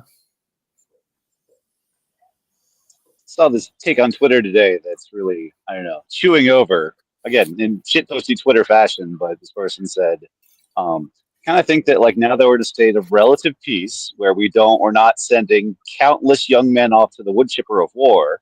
Women are creating a new filter to kind of determine who are actually the bravest and toughest among us, because foreign conflicts aren't doing that for us anymore. Interesting. Well, but isn't it not only that? Because, I mean, I feel like all of my liberal female friends wouldn't want, well, they would want someone that looks like they came from the military, but being in the military would be like a conservative identifier. So they were like, oh, well, you've been in the military, you're a conservative, I won't go near you.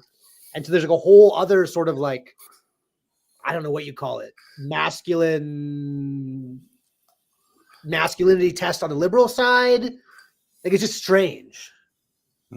It is strange. I've talked about this before with Sam, I think. I don't remember, but like the idea that, like, I have a friend, she's from the South. She grew up, I guess, in a Christian household, but then she deconstructed, right? And so now she's a good liberal. And so she does want that good Southern boy, you know, like 6'2", strong, can take care of her, very beautiful woman.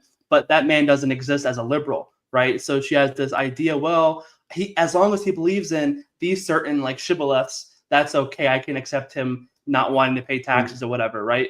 But this idea that you can have like this Build-A-Bear man where you can put all these little stats into a thing and say, all right, spit this out, it doesn't exist, right? There's no creative character in life. So that is a massive issue, because they do want the big strong guy in some scenarios, right? There's also the women that like other things, like the little skinnier twink kind of guys, you know, the little whatever you want to call them, the little skinny white boys, right? They clean house. You know, they're doing really well right now. It's really annoying, but you know, there's always going to be different trends and stuff, right? But they do still want a conservative coded man, but they don't want the conservative values. And liberal women outnumber the other ones by a far margin. So it's definitely a weird space, because most of my women friends are liberal, right? And I'm in the South. Hey, Timmy's my boy. I love Timmy, though. I will say that. I do love Timmy. I hated him at first.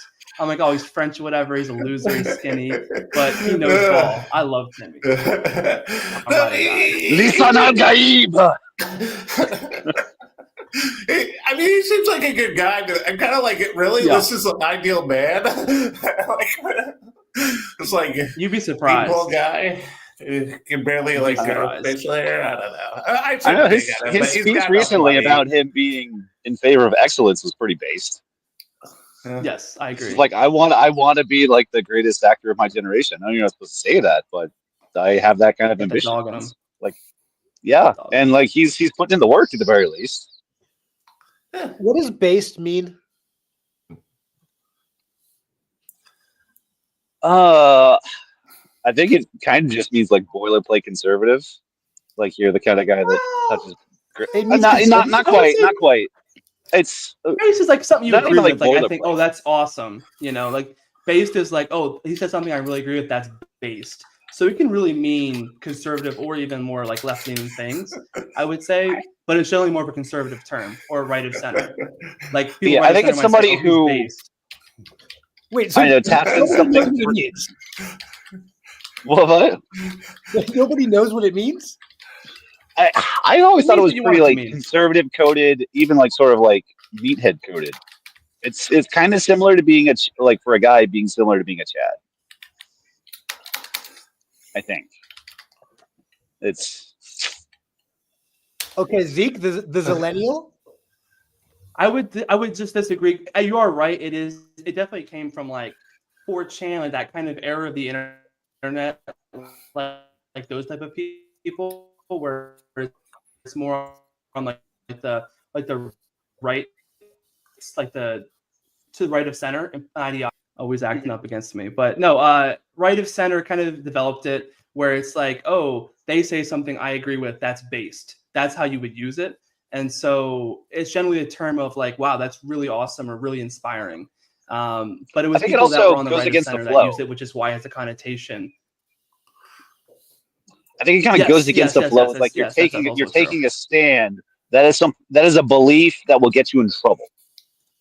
So it means contrarian. Not Yes. purely like because contrarians are kind of But a good contrarian, cringy online. a good one.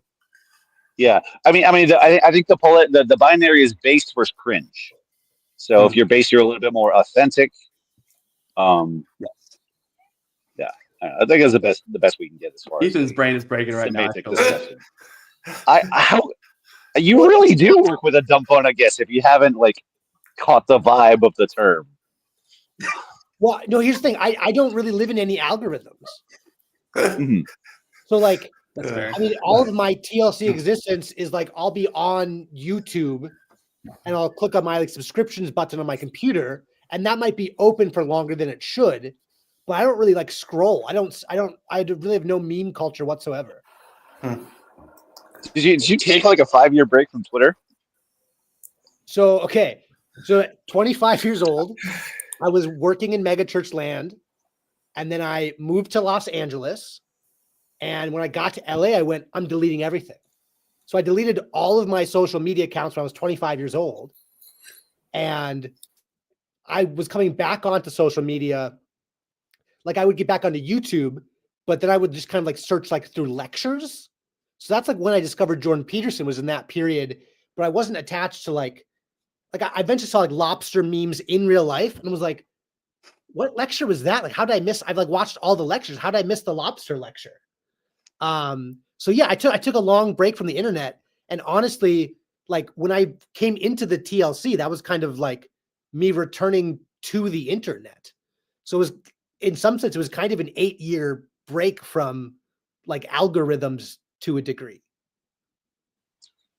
So taking a break from the internet is pretty based. Well, I There was you called go. cringe. I was called cringe earlier today, which was well deserving. So I'm both. It's inside of you there are two wolves. The based wolf and the cringe wolf. Matt is that like in the algorithm. It's beautiful. All the references. I think Right. I understand it now. I think I understand based. There's the based wolf and the cringe wolf. That makes complete sense to me. Also, Oh, Matt, that's how good. old are you? 'Cause you're older than me, right? Yeah, I'm 38. Yes. Okay. I already asked Wow. that. I can't remember.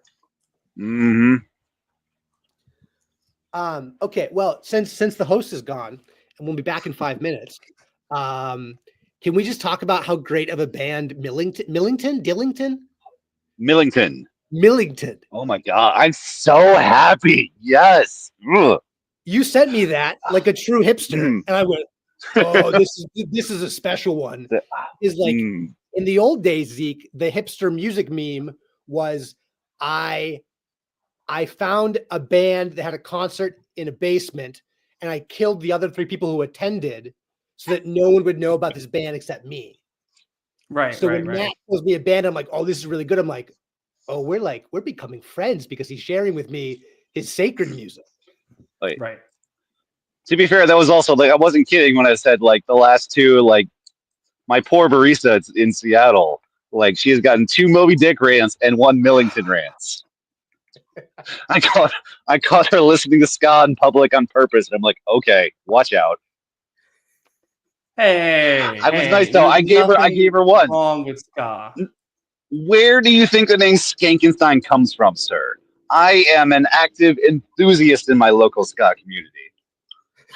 I didn't expect that. I thought it was. I would never expected that actually. Yeah, no, 100%. Like my oh, here we go. Turning off the my profile pic there.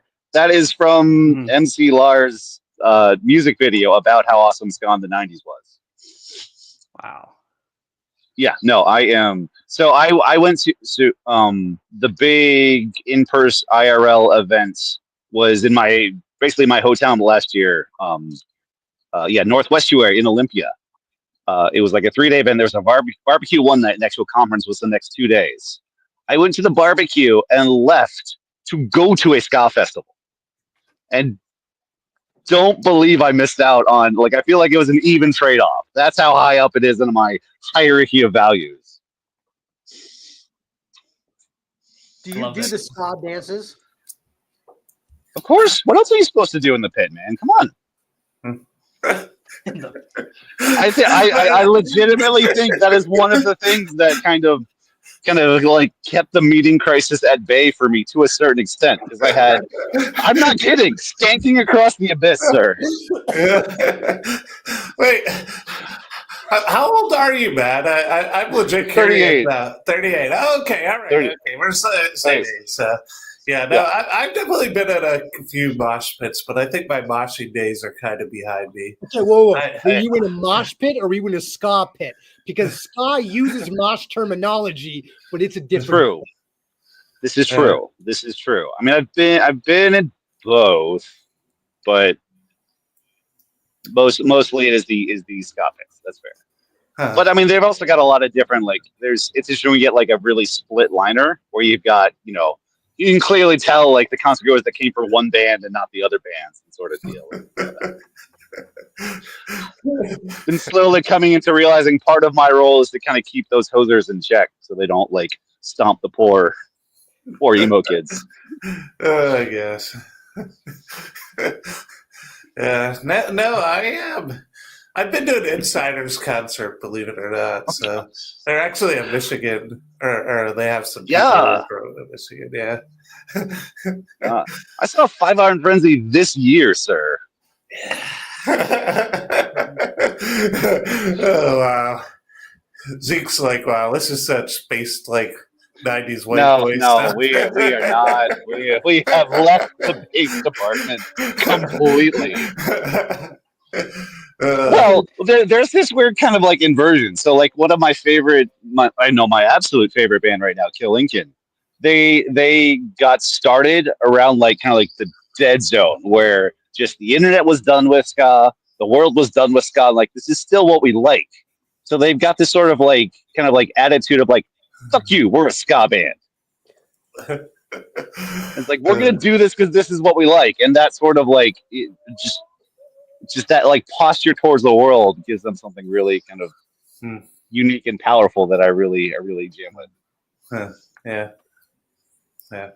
No, when Ethan was talking, I couldn't help but think. I think I follow maybe a kind of common TLC pattern, which is that, I mean, I'm in the TLC and doing stuff with that quite a bit, but I mean, I'm not online that much outside of it. So I think a lot of people, I know Sherry, for example, falls into that category where they're doing a lot of things with TLC, but not too much online outside of it. Like, they're not gamers or not people who are on social media for, I don't know, 15 hours a week or something crazy like that. But yeah, so.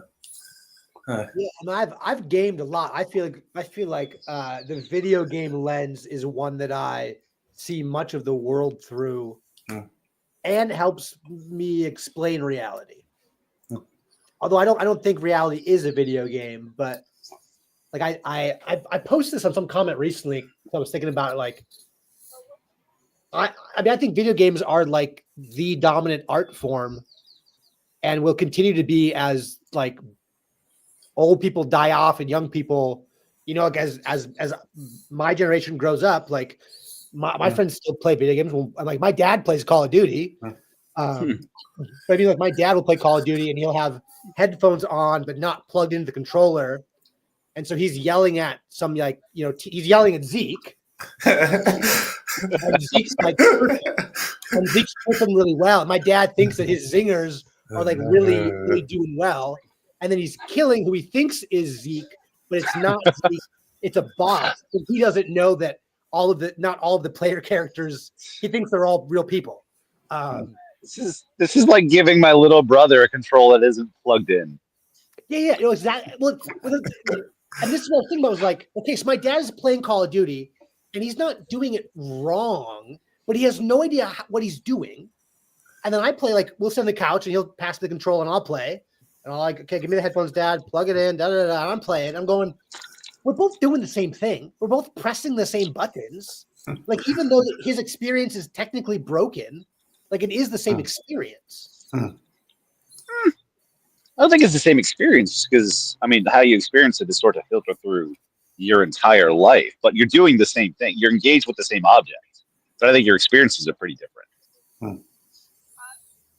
But that's sort of like the subjectivity of art is that like you bring your whole self to whatever work of art you're contemplating or playing with. Okay, Ixon says video games don't exact to reality. And I know that exact comes from Vervaeke, but I don't remember what exact means. I'm completely lost in Vervaeke terminology. Yeah, no, it's Yeah, I'm not a Vervaeke head myself. Yeah. Get in the chat, homie. or get on the stream. Exact. I will say in terms of like, go ahead. Sorry. Mm-hmm. Okay. Yeah. Sure. In terms of like video game stuff, I don't know, man. Like, I hate saying this on public forums, but as a former, I used to be like really, really into it, right? You know, and I had to retire from anything multiplayer like a couple of years ago. I'm like 3 years sober now, right? So it's been really good for me. Less anger, less whatever. It's just been very, very peaceful life. I'm a retired man. Once in a while, I'll break out Civilization, and that's it. That's all I can do. I'm in my yurt, but it's I don't know. It's weird. I talked about this before in this kind of space where it's the closest thing we really do have to like the Tolkien of going to war with your boys in a trench and just fighting to the death, right? Like when you said, well, Helldivers 2, yeah, great example, right? But the boys go to war, we are cheering and laughing. Yeah. Yes. No, like during COVID, no, I will say during COVID it was peak. It was Battlefield 1. Even though the game had been out for years by then, but my friend said, hey man, I'll tell the boys to get back on. I'd never played it before, but I'm a big World War I guy. So it was me and my roommate. We had our own TVs in the living room. We had this great little setup, and him and his boys from his hometown, and that's how we connected over that COVID time. And peak! It was amazing, right? And that relationships were forged that in some ways will never die, right? Just from that experience, because it simulates something very close to like the actual war experience, to where you're doing call outs, you're pushing the objective, whatever. I'm reviving people. We're all working towards a common goal, and we're all coming together at like 1 o'clock in the morning. But we're building something, and it's something that is real in a way, and it definitely can unite people, especially those like multiplayer like squad games with a common objective. There is definitely something real there, compared to other games like, say, like a MMO, like a World of Warcraft or something, where it's more like you're leveling up your character and stuff like that. You're more like living out like an RPG. You're living a version of you somewhere else. Whereas this, you're just kind of pushing yourself into this role, and you're all kind of in that, like Fortnite. I mean, Fortnite was something that just really caught the world on fire because I don't know, there's something about it. The battle royale kind of genre, it was different, right? And it really caught like a moment in time, as Peugeot would say. And I feel like that time has come and gone, honestly. I will say, even though maybe that's just me, because I'm getting older and I'm no longer in kind of the scene, but a lot of people that I grew up with that were like really, really into that have also kind of fallen away. And I think in some ways Zoomers have kind of, because the games coming out aren't as good, You have the whole woke versus non-woke, all these different like people kind of fighting at it, right? You have your leftist gamers, your more rightist gamers, the people in the middle that don't care. It's all over the place. But I do feel like there is some kind of yearning to kind of go back to maybe the more traditional. I say traditional was really not like the 90s. If the 90s are trad, I think that's what people would want to return to in a way, because the 90s had like this kind of vaunted, the 80s and 90s had like this vaunted view in like Zoomer society. Like that was just peak timing, but that's just kind of how I view it. Early aughts Halo LAN parties. That's what it is. That's where it's Yes. at. Oh, Halo, baby. Halo's my baby. I love the Halo story. Yeah. I love the game. That was my favorite. The soundtrack, oh my gosh. Like, just the amount of work that does in bringing dignity to that game is incredible. Oh, it's beautiful. It's a true work of art. But I do think No, like all absolutely. my friends like who are like my age, they love playing board games now. Like obviously I grew up on board games, like Battleship, Monopoly, and everything like that, Breaking Hearts and everything and those type of games. But they died, right? And now it's all like I stay to my friends in Charleston, and every night we're playing Yahtzee, we're playing this, we're playing that, Settlers of Catan, whatever. Not playing, with all the different games on the TV or Mario Party, whatever. I feel like in some ways, some of that has kind of changed, going back to a return mentality in a way, Well, and I think that's where that LAN party thing comes in, and with what you're talking about board games, because it's like both LAN parties and board games have this. We're using like LAN parties. We're using this digital tool, but it's still local. There'd be 10 of us packed into a house across 2 floors with 3 different TVs, and you're all shouting back and forth. And that board game has that kind of similar experience of we're all around the same table doing the same thing, and then it's like, okay, we're done with Halo for a while. Like the pizza's here, and we're all eating pizza together and like hanging out. And then it's like, all right, everybody, get the paper towels and wipe your hands before you touch my controllers, because I don't want your pizza grease on the controllers. And no, don't you dare bring that thing of Doritos up with you. The Doritos stay here at the table because there will not be any Dorito dust on the controller. Like it's this localized thing. Mm-hmm. It goes back to your point on community, talking about community being local, right? Like you kind of have to have that, because you can't recreate that online, right? Like the idea of like, having those different rules and stuff, the need for those rules for the pizza, all these different things, or maybe Tommy does something like he has his own little controller he brings around, or somebody else has a modded this or that, or their mom's calling him or his girlfriend's calling him, so he has to hide his girlfriend's call because the boys are on. Or, like when like Joaquin would be on thing and his girlfriend's FaceTiming him for 40 minutes, and we all miss Joaquin's voice because he's sitting there talking. He's on a business call, as you would call it, right? And so, you can't recreate that in the same way on a Discord call. And I've been in a lot of great Discord calls or Skype calls or TeamSpeak or whatever it was at the time, right? And you've had a lot of these great moments, but nothing truly can replace that, even the hyper real things, in my opinion. Well, I think that's a particular moment in time. And I think, honestly, looking at the way that back when I was a middle school teacher, my middle school students, especially the dudes, interacted around video games in the heyday of Fortnite and whatnot. One of the things that kind of struck me is that's kind of their only real place these days for unmoderated, unobserved, unsupervised kind of like playtime. They're not running around getting into trouble in the woods the way that we were back in my day. But that's the one time where they can just be themselves, as gnarly and as rancid and as just as we all these boys were. But that was, I think it was more of a social good than a bad for them, even if they're all in their own homes, but they're still syncing up online and getting some of the good of that. Yeah, one of the things I heard about COVID and online things that really struck me was Yuval Levin. He made the statement, which was that you teach a class and you can have a group, but you can't have community in the same way as if you're all in the same space.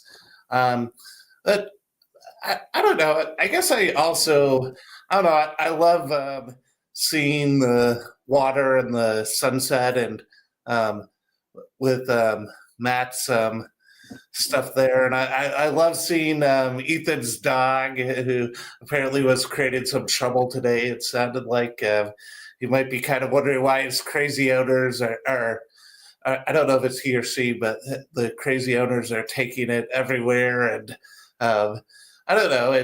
And so, I mean, I don't know. I guess I go back and forth on this. Like, would my life be better if my community or maybe the people I'm speaking with more often and communicating with were people in my neighborhood or my well, I don't have a huge workspace, but our coworkers or I don't know, maybe even just like a game night. But at the same time, I don't know. I think there can be beauty in online spaces, and I think there is something to be said about talking to people whose names you know and whose faces you've seen.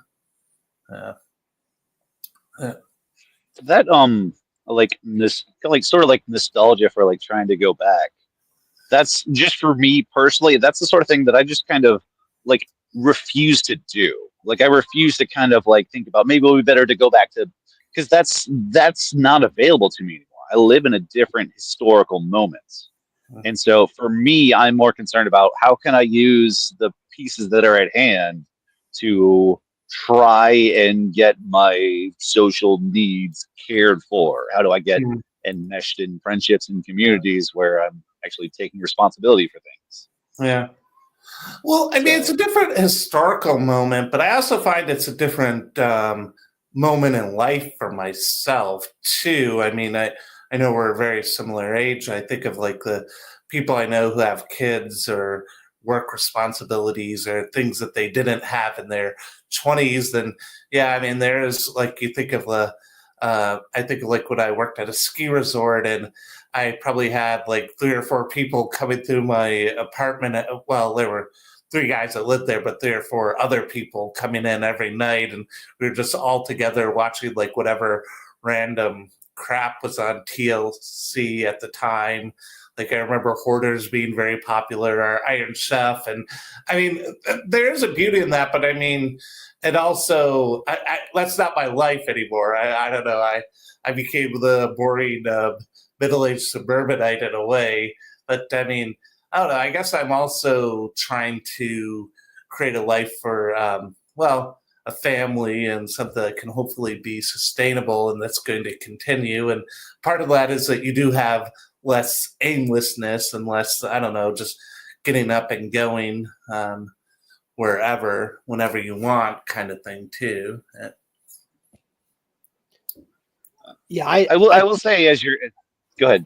No, go. I'll come in after. Okay, I will say as you're settling into this new life stage, and by all means, correct me if I'm wrong, but as the single guy who's more and more of my friends are in your path of life, your life isn't as full as you think it is, or it doesn't have to be as full as you think it is.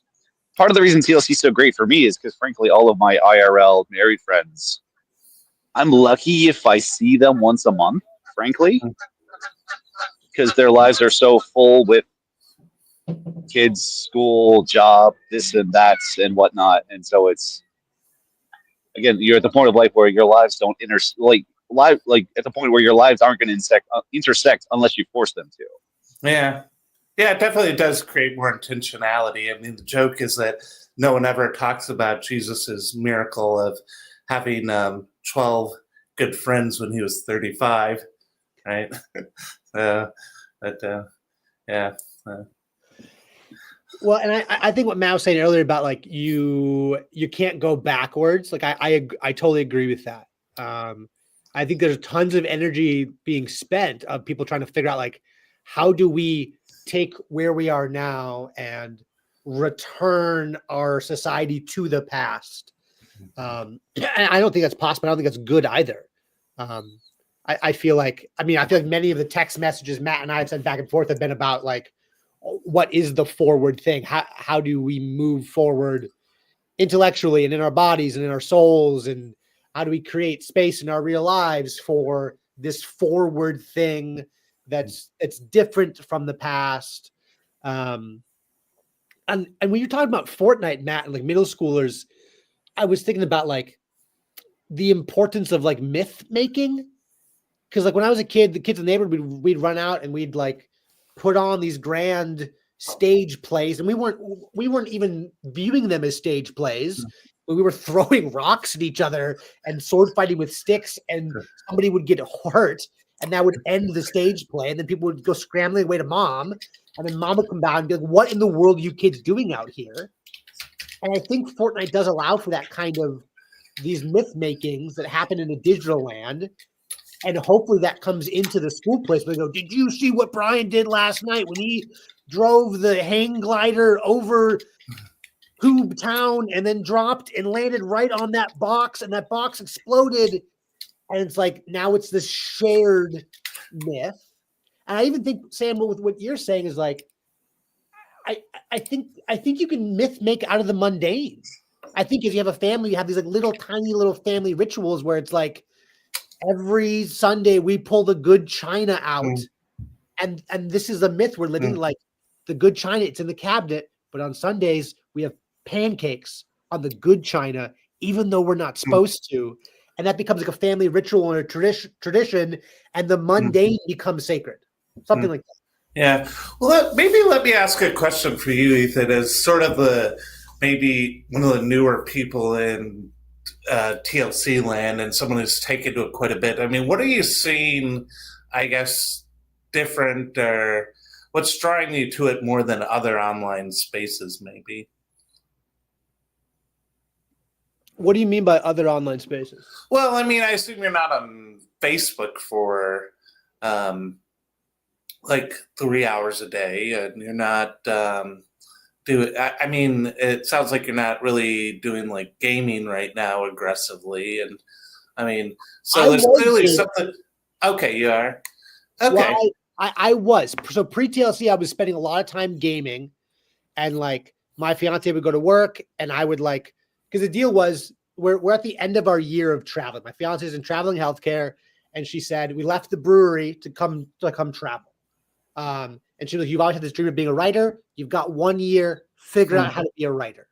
So we went off. She's been traveling in healthcare. I've been running the household, cooking, cleaning, yada, yada. And then I would like write. And what that meant is I'd open my computer and be like, nothing is inspiring today. Let me turn the PS5 on and let me play some kind of single player story game art experience. And then it'd be like, "Oh, it's 2:30. I got to shut this down. I got to do some laundry quick. How many chores can I get done in 30 minutes? And that went on for like 9 months. And I was like in and out of depression, but we were also like in the gym and we were running miles.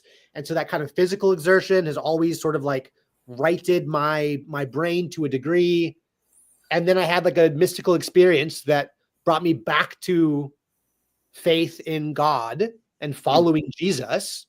And my whole life kind of like realigned, and I came out of sort of like an 8-year exile, found the TLC. I think if it hadn't become physical fast, I would have bounced out. Like if I hadn't ended up going to Grail Country's estuary in Washington and met people and went, "Oh, I can meet real people." And then shortly after that, I had a beer with Mad and Afrail. And there's somebody in Alaska from the TLC, which this person and I are making plans, and I'm excited about that. And then when I go home to Wisconsin, I know that Chad and Mark S are there, and we have like loose plans. And then there's Midwestuary, which I need to buy my registration for. So like this internet space is absolutely moving into my real life space and has from the very beginning. And part of that's from, there's like, I don't know, like Clifton Strengths Finder. I don't know if you guys know Clifton Strengths Finder. One of my big strengths was like initiator or something. So I'm just naturally like the annoying person who like will just initiate things even if they're unwanted. And so that has led well here because I just am reaching out to people and like, "Oh, you're near me. Let's do something." And other annoying people who are also initiators go, "Oh, you're near me. Let's do something." Yeah. Did you go through a phase where you feel like you didn't feel God? Not to get too House of Woo. Oh yeah. No, like I was 25. I wasn't a pastor. I was, what was my title at that point? I don't know. I was on the creative team, but I was hosting the weekend experience in Megachurch Land. So I was like on stage in the spotlight. I was doing communion. I was doing the offering. I was doing announcements. I was doing all kinds of stuff in a spotlight manner. And then I went, I don't think I believe in this anymore. Like, I don't think I believe in the words coming out of my mouth anymore. I was like, I gotta get out of here because I'm gonna turn into a husk if I stay here and lie to people on stage. So I moved to Los Angeles because I had just two different groups of friends that were headed west. So I just joined with them as they wanted to be actors. And then, yeah, I went, you know what? I'm out on the supernatural. And that was like a trap door because like for 25 years of my life, I was all in on the supernatural, and like being a church person, being a man of faith was more or less my entire identity. So then I was like, well, I don't know how to live in the world without the supernatural. I don't know how to live in the world without God or Jesus or the Spirit. So then it was like, well, I need to like, what else is out there? How do people live in the world without God? Because I don't know. And so I then tried to figure that out and tried to figure out how to make a life without God. Yeah, maybe I have enough Calvinist instincts. I would say there's no way you can find that experience. But what would you say to someone if they heard you talk about having a mystical experience and they said, I want that in my life and I'd like to have that change, but I just don't feel it?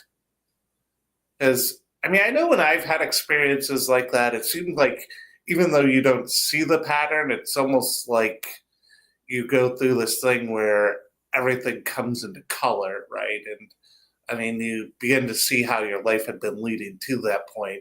But when you're in the thick of maybe some kind of discontent or disillusionment, you feel blocked. Or I know I did at one point. Yeah, I mean, I was not looking for a mystical experience. Like, I mean, I was not in pursuit of that by any means. The only thing I was in pursuit of was like health. So when Grim Grizz talks about like tuning the antenna, or Matt makes jokes in the chat about like Leviticus purity laws, I think both of those things are like very accurate and real, because like the only thing I could say that led up to the mystical experience was like my fiance and I, as a part of like New Year's resolutions, went, hey, we're going to run 5 miles every week, and every month we're going to increase by a mile. We're going to make sure we're in the gym lifting heavy objects 5 days a week. We're going to get all of the processed food out of our... Oh, what's up? I was just talking about our New Year's resolutions. Yeah, we went really hardcore into like eating. Did I just send your tail? Oh my goodness. Yeah. We went like really hardcore and like eating clean, and like if there's like a food label on it, then we're gonna like learn what those words mean and like what we're putting into our bodies. We also went hard into like, well, we're not sure about like chemicals or plastics or like all that kind of stuff, which is like, it was liberal, but it's now conservative. So like it flip flops, and then I'm like, if everybody's angry at me, then I'm probably like in like the zone I want to be in. And then we started be like, we're gonna have some no screen time in our lives. So we created periods of like Sabbath and rest where there was no screen at all, where the God set couldn't find us. And it was just in pursuit of health. And I think that was vital to me being able to like hear the Spirit of God again. Yeah. Yeah, I think of actually, but my goal at Midwestuary is to make Luke cringe a little bit. Like if I could get him to physically wince, I'll be a happy person. Like I could die happy. But no, I've got actually a T-shirt that has a smiley face, and it says like where the smile is, positive theology. So, well, I know not everyone. Okay, Matt gets it. He's laughing pretty hard. I know a lot of people would just be like, "What's that about?" But yeah, no, I'm just thinking about all these like different like characters and people I see with in TLC, and so there's this quote of Ratzinger actually, which is that truth is not the fulfillment of a positive, though. And the idea is if you're, and I don't know, maybe it's a little bit too idealistic in some ways, but if you're moving towards the right path, that will inevitably bring you closer to God. And whether you're consciously thinking that way or not, and like you think of the whole C.S. Lewis and the Great Divorce idea, which is that, I mean, you're going somewhere. I mean, where are you going, right? Yeah.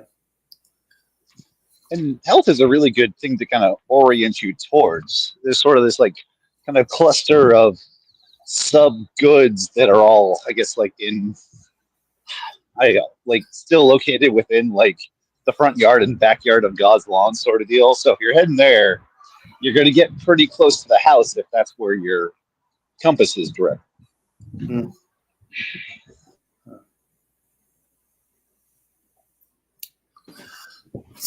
Yeah, I think that direction thing is massive. Hmm. Like I think the world has more to do with what direction you're headed in than most other frameworks I've ever heard. That just has remained true in my life because there were absolutely degrees where it was like, yeah, I don't look like I'm following God in any way, but I'm still trying to face God. And there were times in my life where it was like, oh, you look like you're doing all right, but my face was turned from God, and it was very directional oriented. Well, I sense that you had the intuition that you were kind of not quite on the right path, and maybe that's almost half of what it is to, come to God or come to Christ or come to some greater meaning, is to start with the realization that, I mean, you're a sinner, but that doesn't mean that you're a hedonist, right? I mean, it means that you're someone whose father, if you will, Adam, decided that he would break from God and instead take the knowledge of good and evil as opposed to the knowledge of God. And I think having, like, realizing that you're flawed and that there's things you need to be doing to move towards that better space, I think that's a real important realization. And whether you frame it with health or community or various other things, I think that's a really good instinct.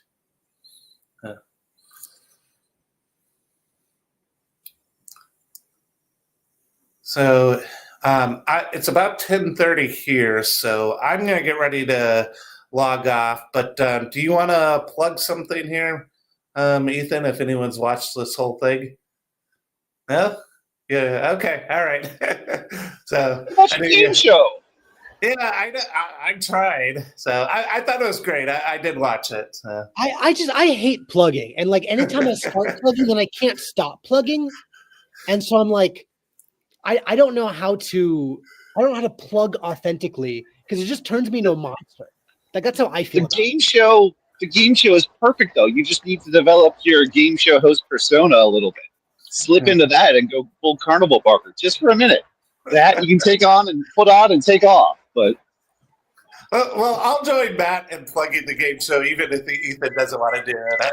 I thought it was wonderful, and yeah, no, I think you should take it on the road. You should take it to Midwestuary, have a live version. I could even bring buzzers. I'm joking a little bit. You can shave my head on stage. It wouldn't be the first time. Done that a few times. Okay.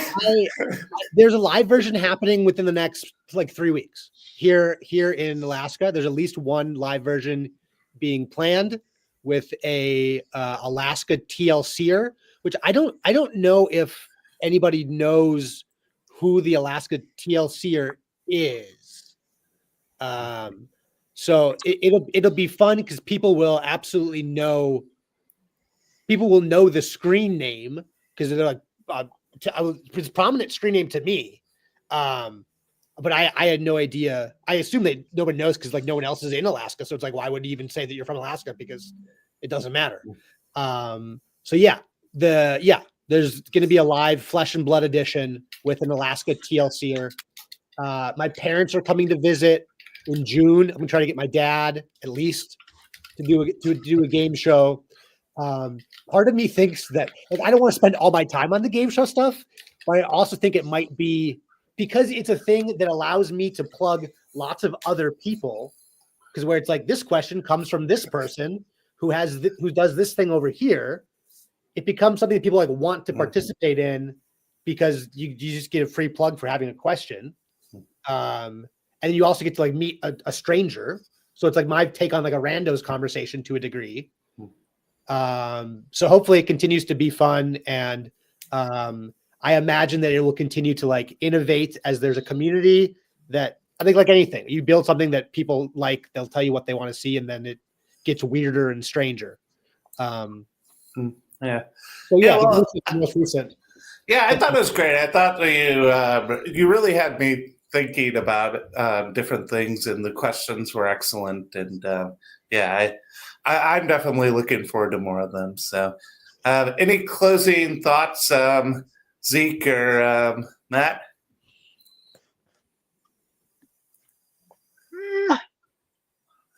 I'm just still thinking about the game show bit a little bit. And all I just gotta say is like lean into like crafting a persona and playing a role. I feel like a game shows are hyper real, so don't ignore that part. But I'm also like, I haven't finished. Started listening to that on the bus a little bit on my way back from Seattle today, but haven't seen the whole thing. But yeah, no, I'm curious to see what you do with it. That'll be fun.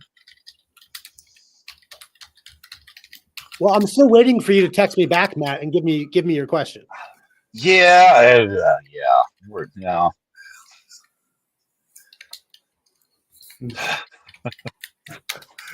Ethan, if you don't want to be poor, you got to start plugging stuff. If you want to be a writer, as a former professional writer, like that's what you got to do. It's not fun. You feel a little bad about it, but at least you'll be able to eat. So you gotta learn how to plug. That's all I have to say. Well, but here's the thing: is like I did plug, but they plugged for me. So like they were like, hey, we know Ethan a little bit, and we watched this thing he did, and we liked that. So like, why like. I just feel like getting people to like something and to want to participate in is more real than someone just like always brings something up anytime you talk to them. But maybe that's like manipulative and too much strategy. I don't know. I mean, the big thing for me is having a project that you think is worth sharing. And if you've got something that you're constantly working, even like your ARC project, just keeping us updated on like, hey, I've made it through like, videos 6, 7, 8 at this point in time. It's still ongoing. I don't know where it is at this point, but just if you have something that you're constantly kind of like developing in public, you can just keep giving status updates. Like, here's where we're at now. Yeah, I'm terrified of becoming the person who just turns into a reel of status updates. That's fair. I get it. I mean, there is something very awkward about plugging yourself. But I hear you. I'll plug you though. I like the conversation, and I think it's a good, nice, fresh take on the randos conversations, and I hope it grows. I stumbled upon. Yeah, we're doing Cost of Discipleship. We've done 2 episodes so far. I don't make YouTube videos, Ethan. To be fair, I did follow you on Twitter and your Substack, so I'm more active on other spaces. I do comment on channels in here, but I don't upload videos on this channel. But I do appreciate it. But no, we on this channel here that we've been talking about Cost of Discipleship. We've done 2 episodes so far. I did my reading so far, Mitch Sam. So when you schedule our next live stream, I will be ready. Just give me some pointers ahead of time. I don't want to look stupid and look young, so I know what I'm talking about. What's happening is the Beatitudes in this section, and he's making a lot of points. I don't know where he's going with them, so I just need some direction here. But I'm really happy I stopped by because it was nice to meet you, Ethan, and a lot of great conversation here. So happy to have it. All right, thanks, Zeke. One thing real quick. Yes. Matt did a poetry reading recently, which was his first YouTube update since like 7 different seal videos. Which are also great content, by the way. I managed to stumble across a live seal birth in the wild just up the road from where I am. Oh, beautiful! So you can It's on. Yeah, no, like go find Skankenstein, and you'll see 7 seal videos All in right. my face reading some Anglo-Saxon poetry. Awesome. That sounds beautiful. So, who said real experiences don't happen online? All right. Thanks. Thanks for joining us, Ethan. So, God. So, anyways, I'm going to close out, try and do some branding here, plug Midwesternary. If you're seeing this conversation, you're like, oh, well, how can I actually meet at least some of these people in IRL? So, yeah, well, here's, the how if you've been dying for it. So,